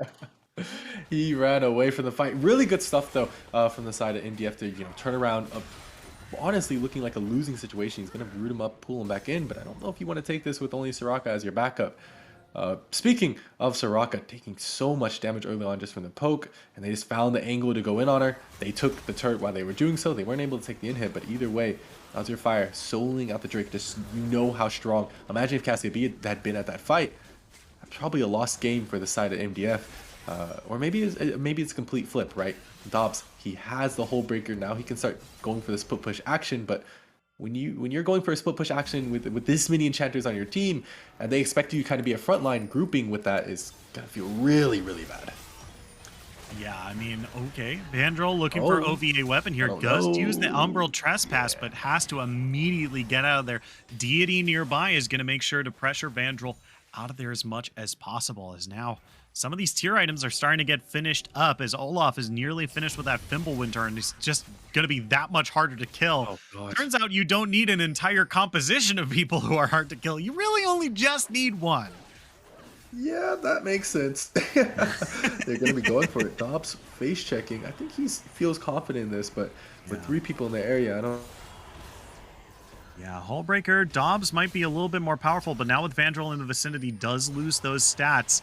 So not going to be as useful for him, and it's his only item as well. Stone Made Soft coming in from the side here, throws out the Undertow, and right off the bat, that's going to be the Wish. Blue HP bars haven't really gone down, but the red HP bars are starting to go down. Stone Made Soft has already been able to find 1 kill into Soraka, but they've been able to turn it into a 1-for-1. But look at Stone Made Soft on the back end here, already dealing so much damage. Going to be able to take out the second support here, as it's 2-for-2 so far. They might have been able to finally catch up here. Noble Bark staying in this fight for just a little bit longer, but take a look at where Cassiopeia is. Cassiopeia is already pushing down that top tier 2 turret. They need to either back or finish this fight now, or they're going to lose more from their base. Stone Made Soft throws out the first Undertow. Looking for a little bit more. That's going to be the spin from the Gore Drinker. They're looking for Skelly P. He's taken low. They're going to be able to find Lilia 1v1. Vandal versus Stone Made Soft, but he's too tanky, and he does so much damage too. Vandal trying to skirt around, trying to get around. That's going to be a teleport coming down from Bam as well. As Azure Fire, immediate burst damage, taking down Chiller Frost on the top end here. Grounded, and he can't go anywhere. Dobbs looking to channel the Q. Flash onto the other side. Azure Fire's looking for more. Can he find the kill? Double kill! The snake is going to kill the zombie. 1v2 underneath their own turrets in their own base. Azure Fire popping off. Let's go. 8-1 on Cassiopeia, and the scariest part is he's not even finished fully scaling. He doesn't even have a completed tier item yet. It's sitting for him in base. He can go back and grab it anytime they want, but you know, they want everything. They take a winning fight bot side, they take a winning fight in the top side, they find turrets, they find damage, and now they're going to be going for this Baron, and they absolutely shred it when you have a Sivir going for that on-hit crit build, when you have a Cassiopeia in the game at all. It's going to be just going down. Noble Bark, though, a little bit of a rest situation, but he does manage to make it out. Yeah, but Vandal's in some more trouble, though. I mean, he's taking a dirt nap now, as Azure Fire is going to be the one picking up that kill, as Stone Made Soft is now in the back end. Great Stone Petrifying Gaze as 1, 2, 3 go down. Make that 4. Dobbs has joined the fight a little too late, and there's the ace. Double kill for Olaf. Triple kill for Cassiopeia. The zombie goes down, and now all they need to do is march it down mid with this Baron buff, and IG picks up game number 2 in this best of 5 series. Again, a super dominating game, and this one even faster than the last one, even though the early game wasn't quite as strong. They're just able to explode the game wide open, and the fact I want to highlight that they're able to use different members to do it. That's Vandal trying to go for it. Wait a minute, yeah, that Stone Made Soft is still in it. Vandal is looking for some kills here, but look as his HP bar immediately goes down. Deity turns it around. The blue team is up. They're trying to live, but look at Stone Made Soft wailing on the Nexus right now. They need to finish it off. Winions are going to be the one doing it this time, and now IG picking up game number 2 over MDF in this game number 5. Or best of 5, rather. Game number 2, best of 5. Ooh, they make it look easy, and like I was saying towards the end of it there, they were able to use multiple members, right? In the first game, it was Deity. They were able to play around him and just let the Vayne pop off. Granted, everyone popped off. Heike, Nico popped off. But in this one, specifically, they played around Stone Made Soft. Specifically, they played around Azure Fire. And Deity was kind of a side piece. And he was welcome to take that kind of, you know, I'm going to back off. I'm going to let you guys do your job.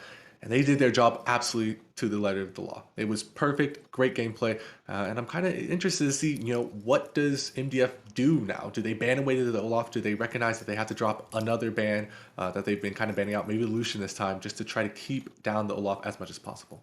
Right. I mean, it's they've got to put their heads into the think tank because it's game number 3 now, and it's 2-0 up on Imperial Gaming. If MDF is looking to turn this into a silver scrapes, they've really got to put their nose to the grindstone here and really figure out how they're going to turn this series around. But as for us right now, we are going to take just a quick break, and when we come back, we're going to throw it back to the analyst desk with Adam and the gang in just a little bit. Don't go anywhere. We'll be right back after this.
And welcome back, everyone, to the analyst desk. We're Adam alongside Industrial and Taco Cat once again. And Imperial Gaming, I feel like we've seen this before. I feel like we've seen this series before in a very similar way. It's tough. It's tough. That's all I can say. Industrial, give me your thoughts on that game. Hope in the beginning. You know, it started off slow, it went nice, it went easy, and then the Cassiopeia, you have a clip that you want to talk about in a bit, and I'm just going to get a little hint towards it. The Cassiopeia double kill bot lane where she just sat in that bush and waited and waited and waited and just came out like that double kill. And I feel like there's something that my friend always says, and he's like, whenever my mid laner goes bot lane and gets a double kill, I just feel like the game's over from there. And I feel like that is exactly what just happened there. And I think from there, it was just game over, honestly. And I'm hoping we can see some improvements as well.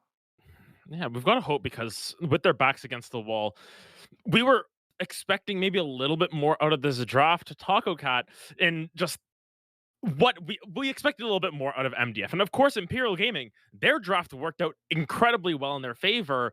What were we missing out of this MDF draft? So in Hanley, I think their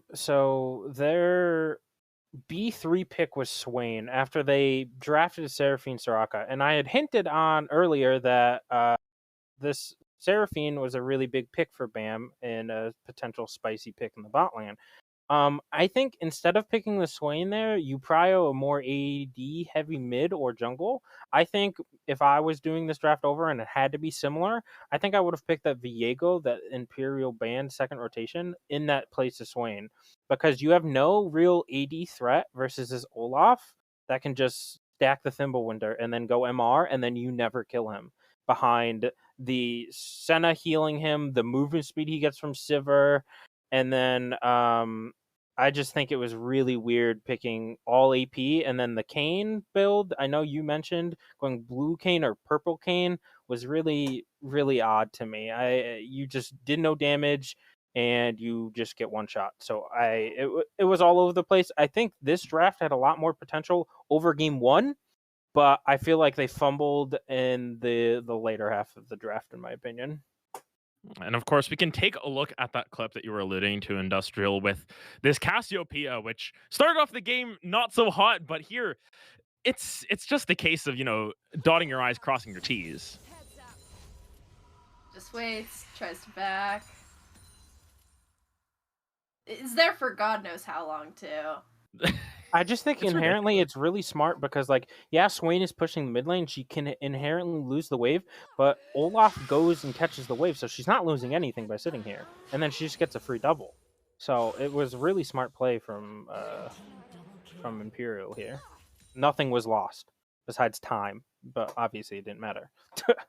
Yeah, and at the end of it in Industrial, we saw that this Cassio was just able to take over the game in that regard, and I mean, it's hard to find anything to pick, especially with the Fromage. What do you think is the main thing that MD? Where do they need to play around? Just give me a lane at this point. Where do they need to play around if they want to take game 3? See, this is the scary thing now, though, is the game 1, we watched Imperial roll bot lane, and then this game it was mid lane. And now it's like, well, what's going to happen next? And I feel like top lane they've been doing pretty well, too. Like, not full roll level, but I think at this point, it's just, it's circumstantial at this point. I'd say play bot, play around dragons. I feel like that's always like the safest bet to go. And mostly just keep going from there, honestly. Play it slow, just take your time, think things through, and all that kind of stuff. And they won't have too much time to think things through with their backs up against the wall down 0-2. We'll find out if Imperial Gaming have themselves a sweep in the cards or if MDF can make this series just a little bit more interesting. Shinkari, Arlen, take us away. Hello, everyone. Thank you so much for tossing to us, Adam. We are ready to go. If you're joining us for the first time, my name is Shinkari. I'm joined by Arlen, and here we are. This is match point. Imperial Gaming up against MDF. Here we are, game number 3, and Imperial Gaming has already had 2 very impressive games over their opponents, but now is it time for the Maitres du Fromage? Is it time for the Masters of Cheese to give us the Silver Scrapes moment? This is going to be step 1 for them in order to do it, and let's see if they're ready for it. Arlen, are you ready? I am indeed ready, and like you said, the Masters of Cheese, they've tried their cheese strategy. Game 2, they tried a regular strategy, I would say, game 1, and now I want to see maybe something off the wall is completely what's needed, just something completely out of left field, whatever you feel like. Just throw anything at Imperial Gaming at this point, because right now it's looking like they're unstoppable, unbeatable. And it doesn't matter where that carry comes from. The only place we haven't seen carry from at this point is from the top lane, right? And maybe that is the angle you try to attack through. You try to push down their top lane as much as possible. We do see like a common thread that he really does like to shove in a lot up here, the top lane of IG. So that's definitely a weakness they could take advantage of if they decide to force all the resources they possibly can into this top side of the map. Just try to dive on repeat, do whatever they can. Yeah, for sure. I mean, if you're able to get some easy ganks just because of that, constantly having the enemy shoved in, I mean, that's gonna be the best time to do it. Now, granted, it would be a little bit harder if they try to do the Lilia again just because of her movement speed, right? But you know, let's see what they're able to do. I mean, MDF still needs to make some draft adjustments in order to maybe ban away the Olaf over the Lucian and let the Lucian go and or first pick it themselves, but we have to see how it's going to adapt because backs up against the wall. MDF needs to pull something out of their hat. Maybe they have to do the ultimate curveball and just play straight, play like some regular League of Legends, not do anything kind of fancy. Maybe that'll be the biggest curveball of all. That people weren't expecting MDF to play like a normal comp in League of Legends. I think that might be the right answer, and I think the composition that would fit their style best, fit the style of the series best, is just to try to play towards the early game, try to get some early damage and try to go for a Pantheon, go for a Twisted Fate maybe in the mid lane, just try to get some globals, get some early things going on for themselves and try to stimulate the bleeding a little bit. But it is going to be a role swap. I do get confirmation that it will be Chiller Frost moving to ADC, whereas Bam is going to be taking up the support position. So maybe this change is what they need to really get the ball rolling in the spot side of the map. Maybe they needed just to swap them around, try to find some interesting strategies that they can do as we hop into pick ban phase. And already, Xerath, Nautilus, we've seen it before, Kindred, Lucian. This is where it gets interesting. Do they take away the Olaf or not? Yeah, I mean, it leaves still some powerful stuff on the table, but I feel like Olaf has been so influential in these past few games, and yep, there it is. Olaf is taken off the table, which means Imperial Gaming has their first pick here. Let's see if they're let's see what their first pick is going to be here. Could be anything, could be anything. A lot of strong stuff in the meta right now. What do we go for here? With Lucian gone, maybe Nami is the angle. They really do like playing those carries in the jungle. No, it's just going to be Senna, and now they're threatening the Senna Tahm Kench. And another very strong pick here kind of forces MDF to kind of take away the Tahm Kench, but no, they're going to go for the Ashe. Interesting. Ashe Pike. Okay, interesting strategy. A lot of damage, obviously. Yeah, if Pike is able to land a hook, if they're able to land a slow, they can chase down any target they want. However, this bot lane really needs to get rolling for it to do anything in the mid game at all. And in the late game, obviously, Senna Kench or Senna anyone is going to outscale it very, very heavily.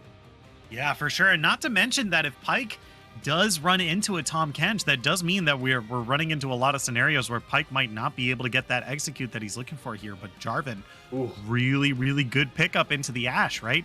If you're able to flag and drag and Cataclysm onto Ashe, Ashe has got nowhere to go. Ashe has to flash. Every time. Yep. Yeah, it's flash every time. And if you can grab the AD carry's flash at the beginning of a team fight, that's great. The only problem is it'll be a little bit difficult leaving that engagement, right? But, that's a really good follow-up as well. I love the Jarvan Swain combo they have going on right now. A little bit of a lore kind of fail here, right? Because they are kind of opposing leaders of Demacia and Noxus there, but no, this is a really good combo. The biggest thing about Swain having all of his power in his ultimate is that you need to kind of just keep them in one space. And, the best way to do that is not to stun them, it's to put terrain around them. And that's exactly what Jarvan is going to be doing in these team fights here. And I like the adaptation from MDF. One of the weaknesses of Swain in the mid lane is that he loses extremely hard to champions who outrange them. He loses pretty decently. It's a 50-50 matchup on whether he loses into champions with similar range to him. Obviously, we saw last game that a similar champion or similarly ranged champion pretty much hard smashed him. But he wins the matchups where he has the range advantage. But if you put him into a range disadvantage, it's really hard to play Swain out properly, right? You just can never land your E, you can never land your setup, you can never land your Qs. So I really do like the Ziggs pick. They have a lot of wave control, but now I want to see some damage getting picked up, right? I want to see a lot of damage. I want to see some tankiness coming through for them. Maybe a Trundle into the J4, maybe the Ornn, like I said earlier, when we saw Ornn get picked up the first time. That's one of the reasons they pick him, is to destroy the Cataclysm for the J4 ultimate. Whatever. They banned themselves out, so that's not coming through. maybe just a Trundle then. Yeah. So I took a look at the chat for a second, and I believe Taco Cat and I have similar brain worms. So Ashe, Pyke, Ziggs. What if this is a support Ashe with a Ziggs in the bot lane and Pyke is going mid? Consider that Pyke, after these most recent changes, isn't as good as a support anymore, right? He doesn't really give away. The way you get the your cut is a lot harder now, right? So Pyke is still a very efficient assassin. It's just like putting him in the bot lane with a duo might not be as advantageous as it was before, right? So perhaps we're seeing, oh my, okay. I mean, so to continue this point before I get onto the Shaco that's just been locked in, Pyke here is still a decent mid laner and can match up against Swain probably pretty well, right? He put a bunch of burst damage, and it doesn't matter how much Swain can heal if he's dead, you know, yep. Right? You can't heal against someone who leaves your range, re-enters and executes you, right? And Pyke is going to be able to do that. He has a lot of mobility. He can be able to dash in and out of that range, and is really only looking to go in if he's able to kill you, right? So Pyke going mid, a bit of an issue against the Swain if that Swain is going mid. However, we know that now because the Ezreal is pit locked in. There was an idea that maybe Swain was going bot lane, but Pyke in the mid lane with Ziggs and Ashe in the bot, and Ashe, if Ashe goes support, you could go the Tear of the Goddess Imperial Mandate build. So there's an idea here that perhaps this MDF is doing the complete opposite of what I said before, and instead of playing straight League of Legends, is playing the most whack comp they can possibly think of. Yeah, you know, like you said, cheese can work, and they're gonna lock in the Yone. Still no clue where the Yone goes. I think that one goes top, probably. Shaco probably goes into the jungle. I don't see any of these other champions being jungle champions, so those are the two places I think I can confidently say I know where they're going. Everything else, like you said, once you threw that curveball in there, I was like, wow, I got to thinking. I was like, you know, that's a pretty decent idea. I just feel kind of worried, you know, about the idea that Swain gets a freer matchup into the Pyke and he's allowed to scale for free. And as long as, you know, they play around Pyke's roam timers, Pyke's never really able to get going off the ground. And if they just camp him whenever he walks back to lane, or, you know, he's going to take obvious routes to get back to lane. J4 just needs to be there along one of those routes. They go for him, hit him with the Eye of the Empire just to make sure they know he's there. They go for him, pop him. He's dead on the scene. So, you know, Masters of Cheese here going for a relatively cheesy strategy, but they have to make it work. They really have to get this Shaco going. If this Shaco isn't able to go, if this Pyke isn't able to get going, they lack damage, you know, going deeper into the game. It's really got to, after that point, it really got to come from the Ziggs, got to come from the Yone. Ashe here just kind of feels like they picked it for the vision only. Yeah, I mean, this is going to be interesting for sure. I mean, this is already, like, I don't even know what this I think we're going to once again not really know how to talk about this composition until we see all the champions locked in and where they're supposed to go. MDF, I feel like if at this stage they're like, you know what, we're going to go out the way we came in, and we are not going to waste a second playing straight League of Legends. We are the masters of cheese, the Maitres du Fromage. This is our time to play the cheesiest thing we can think of. And, you know, they've already gone all the way through it. You know, this is going to be an AP Shaco. This is going to be a straight lethality Pyke. Who knows, right? But at the end of the day, they're just like, hey, we know what we are. And if we're going to lose, we're going to go out on our own terms. And, you know, I like I admire their gumption, and I admire their commitment to the bit, for sure. As yeah, we're about to get into client draft in just a little bit, but yeah, I think we've said what we can about Imperial Gaming. They've drafted like a pretty straight comp here. I think it's pretty shut and closed, a very solid front to back comp with you know, really great initiation, some good follow up, decent AoE damage to really help AoE CC to help this Swain, and you know, there's nothing more to say here, right? Yeah, it's like you said, open shut case. They came in there with a strategy. They got the strategy through. They're probably looking as confused as we are at the MDF's comp. But, you know, going back to the MDF's comp, like you said, I think AP Shaco actually is the move here, right? You know, AP Shaco, I feel is just better option in competitive play than it is in solo queue. Of course, I think AD Shaco in solo queue is a lot better because you just show up, pop one person, disappear with Duskblade, and go pop another person, and the lack of comms make that so much easier, right? But in competitive, they're all communicating, they're trying to hit the right Shaco. Why not confuse them further? Why not fear them for much longer, right, with your boxes? Try to control the area, try to play the game. I think if you use Shaco as a disengaged zone control champion, the same way you play Victor, he's actually a really good champion in that regard. He just needs to get ahead early to really start using that potential strength. So, like we said, the Yone will be going top. Now this is where everything can get funky. We really don't know anything past the Shaco pick. Okay. Yeah. There we go. Shaco is obviously in the jungle. Who knows? Like, honestly, like I was waiting for them. I saw the angle. Yeah, look, I was waiting for them to be like, okay, so Ashe is our jungler. She's going to walk up and volley for our ganks. No, they're gonna ult from out of vision, so you never see it coming. It's just gonna hit you, and it's gonna be whoa. He always has vision of the enemy jungler. Her passive slows down all the camps, so she's able to kite them better than Graves and Kindred. Easy. Ashe jungle. It's the same thing as playing Kindred. It's just not at all. But it will be Ziggs in mid lane. Okay. So they interesting enough though, Azure Fire grabbing the Ezreal. Not sure if they're gonna stick with this or they're gonna swap it back later. I think it would be interesting because, you know, it's kind of maybe a downgrade in my opinion, right? I think Ezreal does far better into the Pyke Ashe than he will do into the Ziggs, where you can potentially get poked back, right? With the Pyke Ashe, you just kind of have to stand behind minions and you can free poke them as much as you want. But with the Ziggs, you stand in the mini wave or near it, you're going to be taking a lot of damage from his bomb, satchel charges, and his minefield.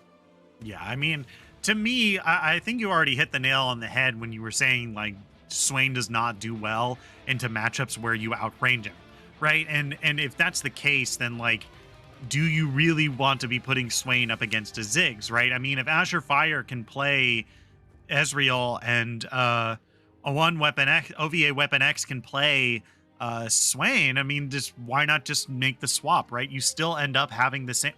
Oh, it's going to Deity. Deity is going to be playing Swain. Interesting. Okay, so still, I mean, if you can make that swap, like, I don't feel like anything fundamentally changes about your comp. It's just Swain will take just a little bit longer leveling up, if anything.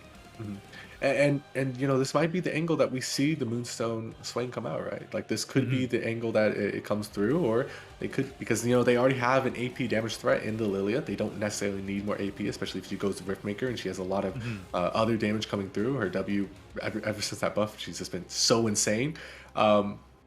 This could be it coming through, or they could go for a traditional AP build. Either way, it's just... It's kind of standard for MDF. They're not doing anything too crazy. Everyone technically goes in their right positions. It's not just, they're just not the best champions for those slots, right? It's the Ashe, relatively subpar, and, you know, unless she has certain matchups, say Callista, it's going to be the Shaco, again, relatively subpar, and it's going to be Pyke. Oh, okay, they're swapping around. Okay, yep, there's the swap. Okay, there's the swap. I mean, they have 25 seconds left. So we'll see if they can still swap. I believe it's about like 20 seconds in that you can't swap anymore. So I think that this might be our locked in comp here. Yeah, Skelly P is going to be on the Pyke here, and Ziggs and Ashe are going to be in the bot lane. Ashe does not have flash. Ashe's teleport ignite. Oh, that's horrible. All right. There are only 3 flashes on Maitres du Fromage right here. It is Pyke, Ziggs, and Yone. Ashe and Shaco both don't have flash here. So this is double combat sums for the support and the jungler here for MDF. Is not even double combat sums. One's a teleport. Yeah. I mean, this is it's something. It's something. This is what we predicted, and I'm sure Taco Cat in chat right now is very happy. He's just like, yeah, woo! Like, he's been begging for this to happen. So this is it's gonna be interesting. What are your thoughts about the final locked in comp here for MDF? I think this is either gonna be the game MDF stops or the game MDF loses at 15 minutes. Like, the Nexus literally explodes at 15 minutes, right? Okay. I don't see it any other way. If this goes any longer than like 20 minutes, I'll be very surprised, because then, you know, we got a real game on our hands. But it's just one of those really cheese comps that requires you to get a lot of gold, a lot of kills, a lot of advantages early. And again, we just haven't been seeing that early game from Maitres du Fromage the entire series. Yeah, I mean, we'll have to see how this works out for sure, because this is wild, right? Shaco needs to pop off in levels 1, 2, and 3, or else he's just worthless for the rest of the game. And then Pyke, on the other hand, can really scale into the late game and shut this game down really super early if he's able to get those kind of like snowball going early, right? Mm-hmm. So I want to see how this plays out. I want to see if BAM goes for that Imperial mandate build. There's a lot of questions. I want to see if MDF is able to pull it out, because this is certainly the cheesiest comp that they've put together. But we are going to take just a quick break, and when we come back, we're going to be on the Rift of game number 3, match point for Imperial Gaming versus Maitres du Fromage. Don't go anywhere. We'll be right back after this.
Hello, everyone. Welcome back to Zero Gravity Gaming.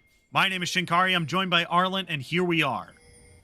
16 teams entered into ZGG Gold this season. 2 remain, and here we are at match point. IG up against MDF. They've had already 2 impressive games to start Imperial Gaming.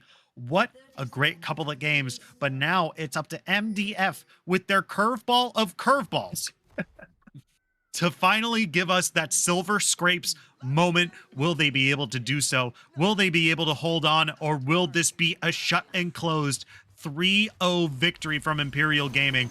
All those questions and more will be answered right now. Arlen, are you ready for game number 3? I am ready indeed. And, you know, I guess they are too. They've been just kind of standing around in this bush. Maybe they're looking for a little bit of revenge, you know, pulling an Azir Fire to stand in the bush for 3 minutes. Hopefully you get something, because they definitely will. They definitely will get something eventually.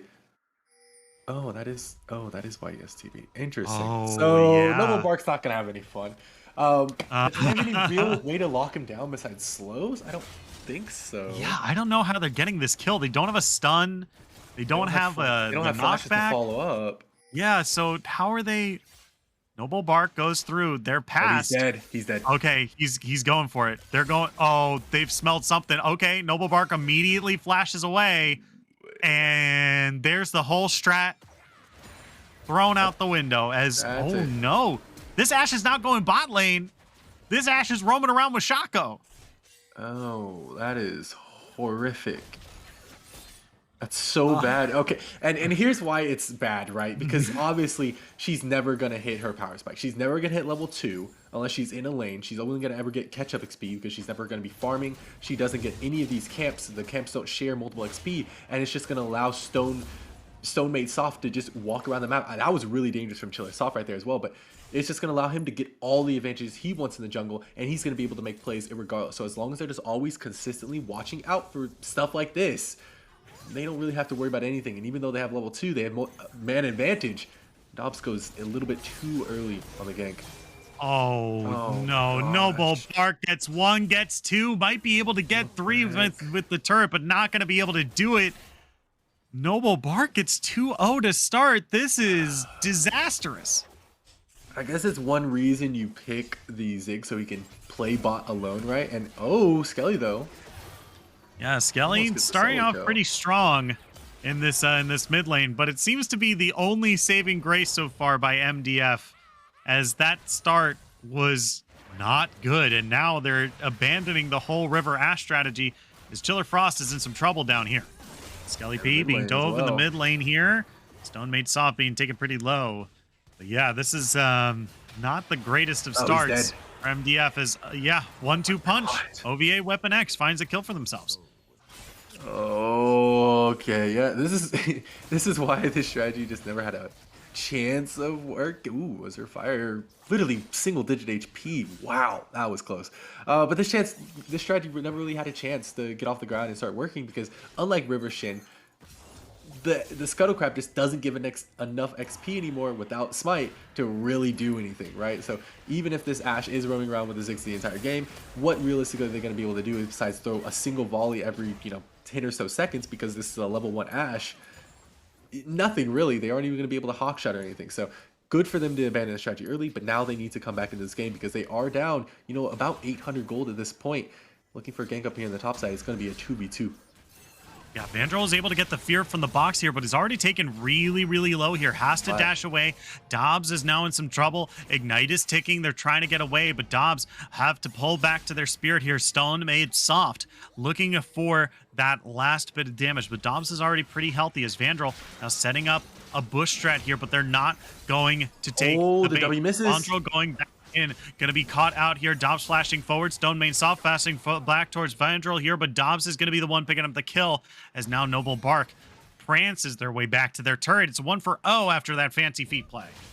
Yeah, not the best situation you want to see, but Vandroll is gonna look for the kill. He doesn't have Ignite, he does have the E, but with him not maxing AP, it's not gonna do that great of damage. It's not gonna execute at this HP, but they're gonna go for the dive again. Oh my gosh. Come on. The wave isn't set up. You don't quite got it. Like this you don't go for the dive. They see it coming. They see it coming. Yeah, they know. Stone Made Soft throws out the flag, gonna be able to spot them out in the tri-brush here. Dobbs is scared away as well. Yeah, they're looking for the 3-man dive and still can't find it as they're going back over the wall and they're going back into their own jungle, and these strategies are just not working out. Yeah, it's just wasting time for them. They did manage to pick up 1 kill, right? Good stuff. They were able to kill the J4, but you weren't able to shut down Noble Bark on the Lilia. You used so much to try and get the Lilia. And look at Chiller Soft. He's getting hurt so much. Even though he has the rain advantage into the Swain here, it doesn't look like it even matters. Deity picking up that kill as they go for a gank on Azir Fire. But it's an Ezreal, man. What are you realistically going to be able to get? He just arcane shifts away. He just flashes away. You're never going to touch him. And this strategy is just falling apart, potentially costing the game unless they can somehow shape up, fly right, and make these plays happen. Yeah, I mean, this is disastrous. I mean, this early game is all over the place. Ashe backed and picked up a longsword. Like, I'm not quite sure what we're looking for here, and it's falling apart, right? Because once again, Shaco needs to get a huge advantage early in order to be effective. The later this game goes on, sure, you might be able to get some bushwhacks late in the game, but that's really all you'll be able to do is Shaco. It's just starting to look bad, and 1.3 thousand gold is now the difference between these two teams at about 7 minutes in. Absolutely. This game is just Oh, it's a head scratcher. It's a Yeah. temple pusher inner. You know, it's Yeah. you know, head in your hands. Just kind of looking Temple at it. massager. Yeah, That's what I do whenever I don't. I do the sides of the head and a little massage. I you just know. push him in because I'm like, Oh yeah. It's yeah, just just right. oh man, it's just so unfortunate. And look at Didi, just he shouldn't be able to take this in a 1v1 matchup, right? That's why they put him in the bot lane. They anticipated the Ziggs going mid, so they kind of anticipated. They tried to preempt the strategy, but it ended up working out because he's able to find such huge advantages into this carry. And this Ziggs just isn't able to really do much. He is able to keep up in CS, but with him being down 2 kills and I think, yeah, 2 plates, this Zig is not going to be able to do what he does best, which is take turrets, right? This is why you pick Ziggs. You pick him to pressure lanes and to stay safe bot side. And then once you start playing towards him, he just starts pressuring the turrets for free. As we see Skelly trying to get something done as Azurfire dashes into the... Yeah, Vandrel also diving as well, but Bam taken incredibly low here. Weapon X might be able to find the last bit of damage, and that's absolutely true. Skelly P is able to find a kill, but it's a mutually assured destruction, as that's going to be Lilia picking up the kill in the mid lane there, as Noble Bunker, Noble Bark rather, is able to find just a little bit more, but it's a 2-for-1 across the map here, and IG still very much in the lead, 2.2 thousand gold. And it's right now their only saving grace is Dobbs, 2-0 on the Yone. That's more than enough. He does have this slight CS lead. He is hitting the plates right now, but everywhere else you're getting steamrolled, except in the mid lane. Azurfire not doing his best performance. He did arcane shift back into the stun there, which kind of set up the kill in the first place. But either way, the fact that this Yone is just able to get so far ahead right now, he could honestly take this fight into Lilia despite the kill disadvantage, and especially because the Lilia is going for a tanky kind of build, going for triple cloth armor into armor boots. Yeah, I mean, it's not too far-fetched that that Lilia would be building tanky, right? Like, Lilia has always been able to kind of hover that kind of like bruisery tank kind of build, and I think you already mentioned that like they don't really need another AP threat if they have Swain, right? So if Lilia wants to go into like a tankier build here and just be a sleep bot, like that's not the end of the world, right? Yeah, absolutely not. It just hurts a little bit more because Swain doesn't do as much damage as the Lilia does, right? As Bam, he's stuck in a pit with no flash. Yeah, Bam got nowhere to go. Azure Fire with the great Ezreal ultimate is going to be able to find the kill. That's flag and drag over the wall here. They're going to be able to find the kill onto the wrong Shaco there. So they're going to be able to get a decent chunk of damage, but Sentinel ultimate comes across, going to root them up as well. OVA Weapon X is now on a killing spree, as that's 2 for nothing up on the top end of the map here, or 1 for nothing rather, as now, or 2 for nothing is now they get to finally take down this this Rift Herald. Is Deity looking for the fight on Chiller Frost here, gets onto the other side, cups off his escape and pops the ultimate, but Chiller Frost is able to kite away for as long as possible here. Still taking some damage, going to get clawed in, pulled back in. Deity is going to be on a killing spree, 3-0-2 on the Swain so far. And yeah, this is once again, this is looking like another IG game. Is Skelly P is trying to look for some cheeky play on Azure Fire. Dashers forward. Does he get the kill? Not going to happen this time. Azure Fire just stops walking backwards and is going to be able to pick up the kill into Skelly P as more and more kills go on to IG scoreboard. Yeah, like you said, no bar going for that tank build, but I kind of want to go back a little bit to that Rift Herald play. They played it so very well, right? They knew that this play was going to be happening. They knew that this is the play they wanted to go for. OVA Weapon X was able to rotate over as we potentially see a kill going down in the DD. Ooh, Chiller Frost able to find a shutdown for themselves as Dobbs in the top lane looking for Normal Bark. Not going to be able to find it. Shelly pop mid. Not into this tank. Not into this tank. Not at all. And their only AP threats are going to be the Ziggs, going to be an Ashe question mark. So wait, I don't actually know what Ashe is building. Hold up. Double long silver tome. It's gonna be something, but either way, it's gonna be a kill on Azure Fire. Yeah. Very nice. I mean, it's gotta be the Imperial Mandate build, right? You get the Muramana, you get the Imperial Mandate, you're a slow build for the rest of the game, and you make people deal more damage just because you've auto attacked them once. So that's what I'm looking for in this build so far. If they pick up a Bandle Glass Mirror, that's probably what it's going to be built into. It could also be a cheeky like AP Ashe build where you shoot people from a million miles away, and then all of your AP damage does damage with your ultimate. Who knows? It could be anything at this point, honestly. But interestingly enough, they're able to kill Azure Fire and start up their Strake here, but Last time we saw them start up a Drake, it's going to be a dunk going in from J4. It's going to be the fight starting up. Yeah, Chiller Frost is already out of the fight here. Has to hop over the wall, but it's going to be Skelly P waiting for them over the rings here. As Vandal trying to get away. Not going to be able to escape the ultimate of Skelly P. Focused out by Azure Fire, but that's going to be them dashing away from the Soul Suck, as that's going to be EQ, flag and drag over the wall. They don't have a jungler. They don't have a smite. Here comes Stone Maid Soften from the side. They're going to be able to finally finish it off. That's going to be the Dobbs coming in with the ultimate. Ash Arrow as well, but Senna ultimate comes in very timely. They're going to be able to survive, live to tell the tale. Stone Maid Soft still not dead, and they're going to pick up a 3-0 inside the Dragon Pit, and not going to be able to be smited away either. It was a 3-for-1 at the end of it.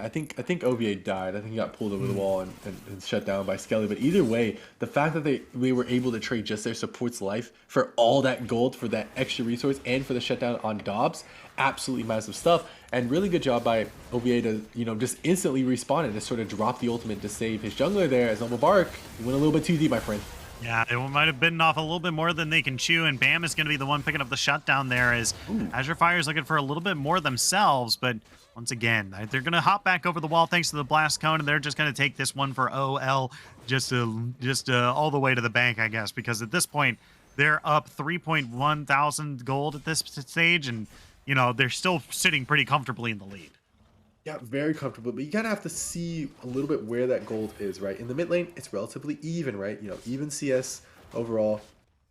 You have to kind of take into account that Pyke has the extra gold overall, and yeah, Deity, far and away the strongest member, but Skelly P not too far behind Azure Fire and Dabs, trying to, just juggling that position between the two of them, and that's where I'm really looking to see this carry come through. It's got to be on the back of this Yone. It's got to be on the back of this Pyke. He has to find these miracle hooks. He has to find these miracle engages from the Yone, and they have to just win these fights continuously over and over, but Skelly P looking a little bit too deep here. I think he's dead. Yeah, flashes over the wall here, trying to get away.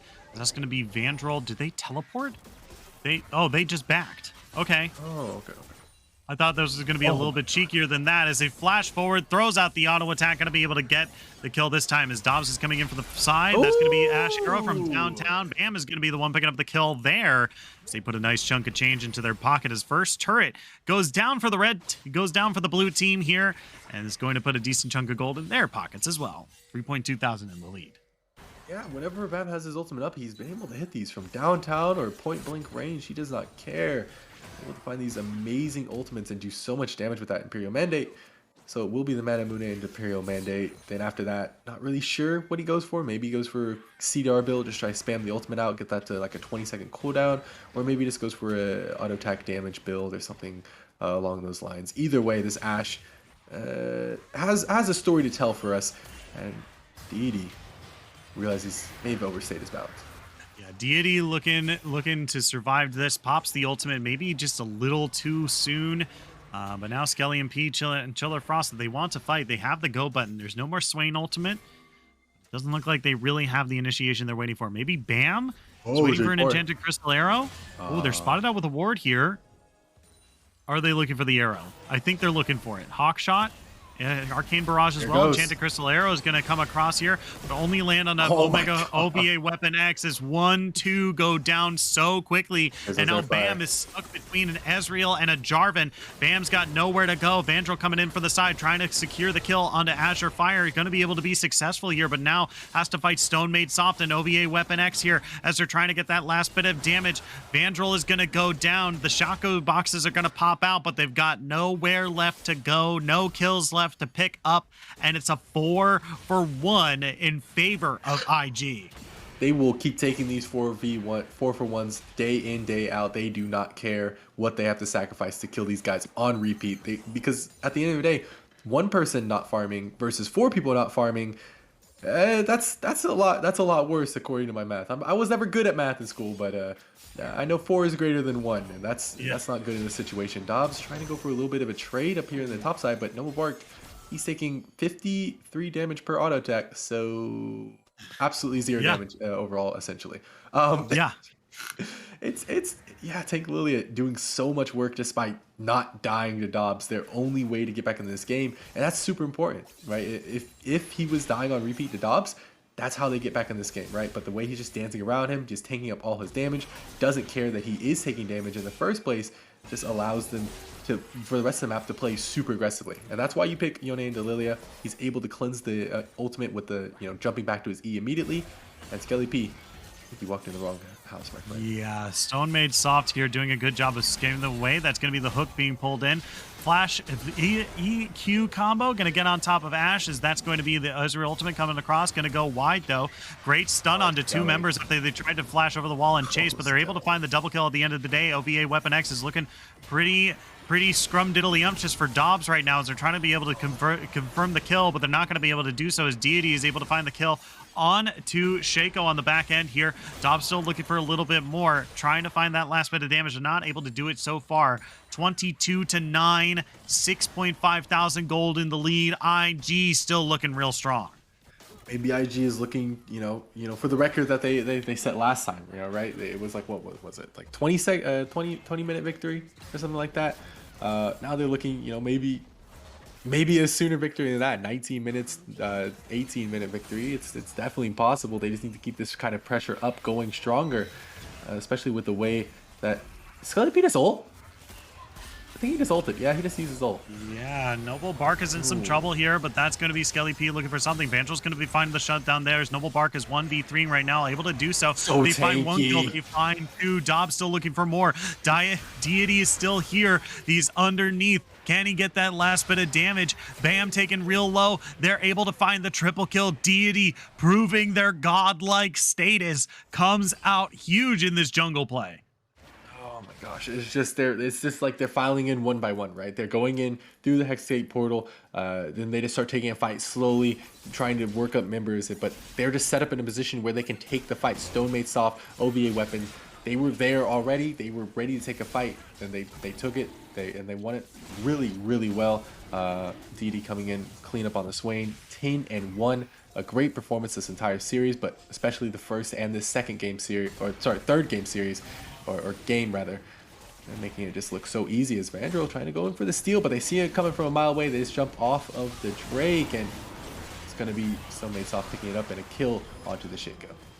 Yeah, use the stopwatch as well in order to get around that, but an objective bounty is still claimed across the map here, as that's going to be Chiller Frost giving themselves just once again a little bit more golds into the pocket, but they still have a mountain to climb here. 6,000 gold now separates these two teams, and they still have objective bounties on the map, so MDF still needs to hone in on some of these neutral objectives for it. Yeah, they gotta stop going for these aggressive single kill plays. They have to go for the plays that will get them territory. It will get them space to breathe. It will get them space to farm. Unfortunately, they don't out farm. They don't outscale their opponent like their opponent does, right? They just don't at the end of the day. So they force themselves into going for these super aggressive plays, these kind of aggressive non-stop fighting plays, and this is what happens when you just fight with the Ziggs who isn't ready to fight. Yeah, Skelly P having the flash away, but it's not going to be enough, as Azure Fire is going to be the one picking up the kill here. Now they're looking for Bam, flashing, flag and drag over the wall, not going to be able to pick up the kill now finally. OVA Weapon X is going to be the one securing that, as Vandrel once again running for their lives here, 3-0 in this mid lane play here. Do you think they go for Baron at 20 minutes here? It's looking like what the play is going to be, and with all the mid pressure in the world, no one topside to even threaten a top angle. They don't even get a chance to see it's going to be happening. It's going to be all up to Vandrel here just to try to sneak over the pit, smite it when he's invisible. But you have to imagine they see that coming. Noble Bark just looking to duel Dobbs, looking to duel Vandrel. This Lily is so tanky. Yeah, I mean, they've already taken so much damage. Azure Fire in the middle of the fit right here. The tiny bit of damage onto him. That's going to be the secure by Skelly P here, looking for that last, that next secure. Not going to be able to do it. So now it's a 2-for-1. They pick up Baron. Might be able to do a whole lot here. Chiller Frost is going to be pulled right in. Deity is legendary, and now they're going to drop this Rift Herald mid. They have the Baron as well. They're going to have a wave coming in a little bit. This is going to be a whole lot of damage to MDF's base. Yeah, I think they can look to end the game at this angle. Realistically, they have enough damage with the remaining members. They have enough HP. They have enough cooldowns. Their mana looks fine as well. But no, they get cold feet here. They realize that maybe not all that this seemed. They can bring this game back if Skelly is able to get multiple resets, but I don't know. That looked like an end angle. Regardless, though, this game is still theirs as they land the ultimate on the deity, with no one there to follow for damage. Yeah, I mean, there's Dobbs diving in right here, gets a decent chunk of damage, but look at his HP bar. It's already gone. The big Infernal Bomb from downtown might be able to get something here as they're able to find the second kill. They're finding some cheeky kills back and forth, but are they able to turn this game around as a whole? As Bam making Noble Bark work for this last bit of damage. Flash over the wall. Noble Bark picks up another kill there as now they're trying to get away from Skelly P. Dash forward, gets the stun, looks for a little bit more. Can they find it? Stun onto the wall, pull them back in. Can they get the execute? Coming through, Skelly P doesn't quite have it, but now they have to go through Azure Fire, who picks up the kill themselves. Look at the damage out of this Ezreal. Holy moly.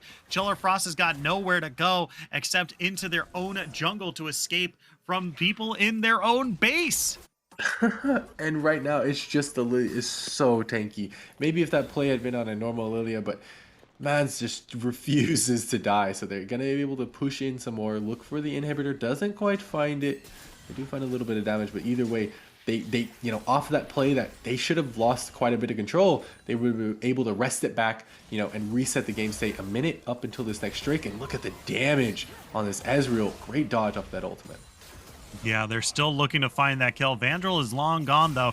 Dobbs is coming in here, going to get that bonus damage from the Imperial Mandate, but Deity is huge. Going to be able to find that kill there as they're trying to play around these Shaco boxes here. Stone Maid Soft is going to be feared up here. Chiller Frost over the wall, going to flag and drag and knock him into the air. Skelly is trying to find some squishier characters on the back end here. Not going to be able to find the execute damage. Azure Fire is going to be the one on a killing spree now. 3-0 in favor of IG. Vandal and Bam are the only ones left to tell the tale, and it looks like they're trying to end the game. I think they could do it. With 27 seconds left in the Drake, the fight was taken a little bit too early from the side of NDMF. So, yeah, they just get caught out here. Bam takes so much damage. Bam gets dropped, and that could definitely be the game if they just stop hyperfixating on Vandal, potentially. Yeah, potentially. Azure Fire here taking quite a bit of damage, but that's a double kill for the Ezreal now, and I think it might have been a little too soon to call it the game, but, I mean, IG is now just running around, just kind of doing whatever, and it seems like MDF is kind of doing the same. Yeah, MDF, not their greatest performance, not their greatest draft. They had some sparks of brilliance, they had their moments, but right now it's just from start to finish, the start of this cast all the way to close to the finish, it has just been the IG show. They've just been absolutely dominating their opponent, absolutely going and doing whatever they wanted across 3 games. And right now, look at this team fight. It's barely even a team fight because the HP bars on the opposite side are just barely dropping. Yeah, the Maitres du Fromage is starting to look like a mattress deformity as this starts. They try to put through this last bit of damage. I mean, the only thing they can hold on to is cling to their pride of being the team that plays the cheesiest comps. And man, I mean, if that's the hill you're going to die on, then that is probably a better hill to die on than some others. As Vandal looking for the kill here, might be able to get some damage here, but only gonna succeed at falling over. Bam looking for Noble Bark here, but we've seen this song and dance once before. Deity is gonna be the one picking up the kill there. DD sitting on a death cap, fully stacked tier, doesn't quite go for it, and over and over and over again, I see that teleport being used, and people just file in, people just go in and die in this bot side. No one's farming top side, barely anyone's pushing out mid, as we see another fight here in this bot side, forcing a flash out because Noble Bark just takes no damage from an AD threat. It's just so impossible as Chiller Frost gets taken down. The Ezreal, oh, nice little snipe from the back end, gets a double. Yeah, that's a double for Skelly P here. They might be able to do something, but I think he's just grabbing the double and heading out because the OVA weapon and Deity just have too much HP. Wait a minute, Skelly P looking for the re-entry here. Oh no, snared up and gone. No way left to go. Yeah, MDF here, I think they're just playing around and getting whatever kills they can. They find the shutdown onto Senna here. They're looking for Deity now, who's still full HP. Vandal pops the ultimate, splitting into 2, but look at where Azure Fire is going to be looking to grab this inhibitor with no contest. They're able to get a bunch of kills, but they sacrifice a whole bunch in response, but I'm not sure if they're even playing League of Legends anymore. Yeah, it looks more like they're playing Dota, because no one knows what the heck is going on. Nice little kill on the Vandal right there. Azure Fire. Egan getting the disrespect kill with the extra little proc from the Soul there, but he is forced to flash away from Dobbs. That is a kill that they managed to pick up. Nice little shutdown.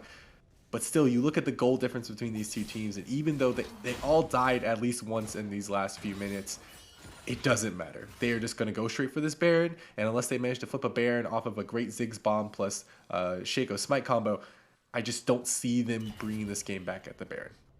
Yeah, I mean, it's a little upsetting to see like the tournament end in this way, that like MDF has now fallen so far behind that they just kind of have to like play whatever they possibly can get in order to find kills in a very serious manner, but mostly just like, hey, you know, this game is kind of long over. I think we're just gonna mess around and get as many kills as we possibly can.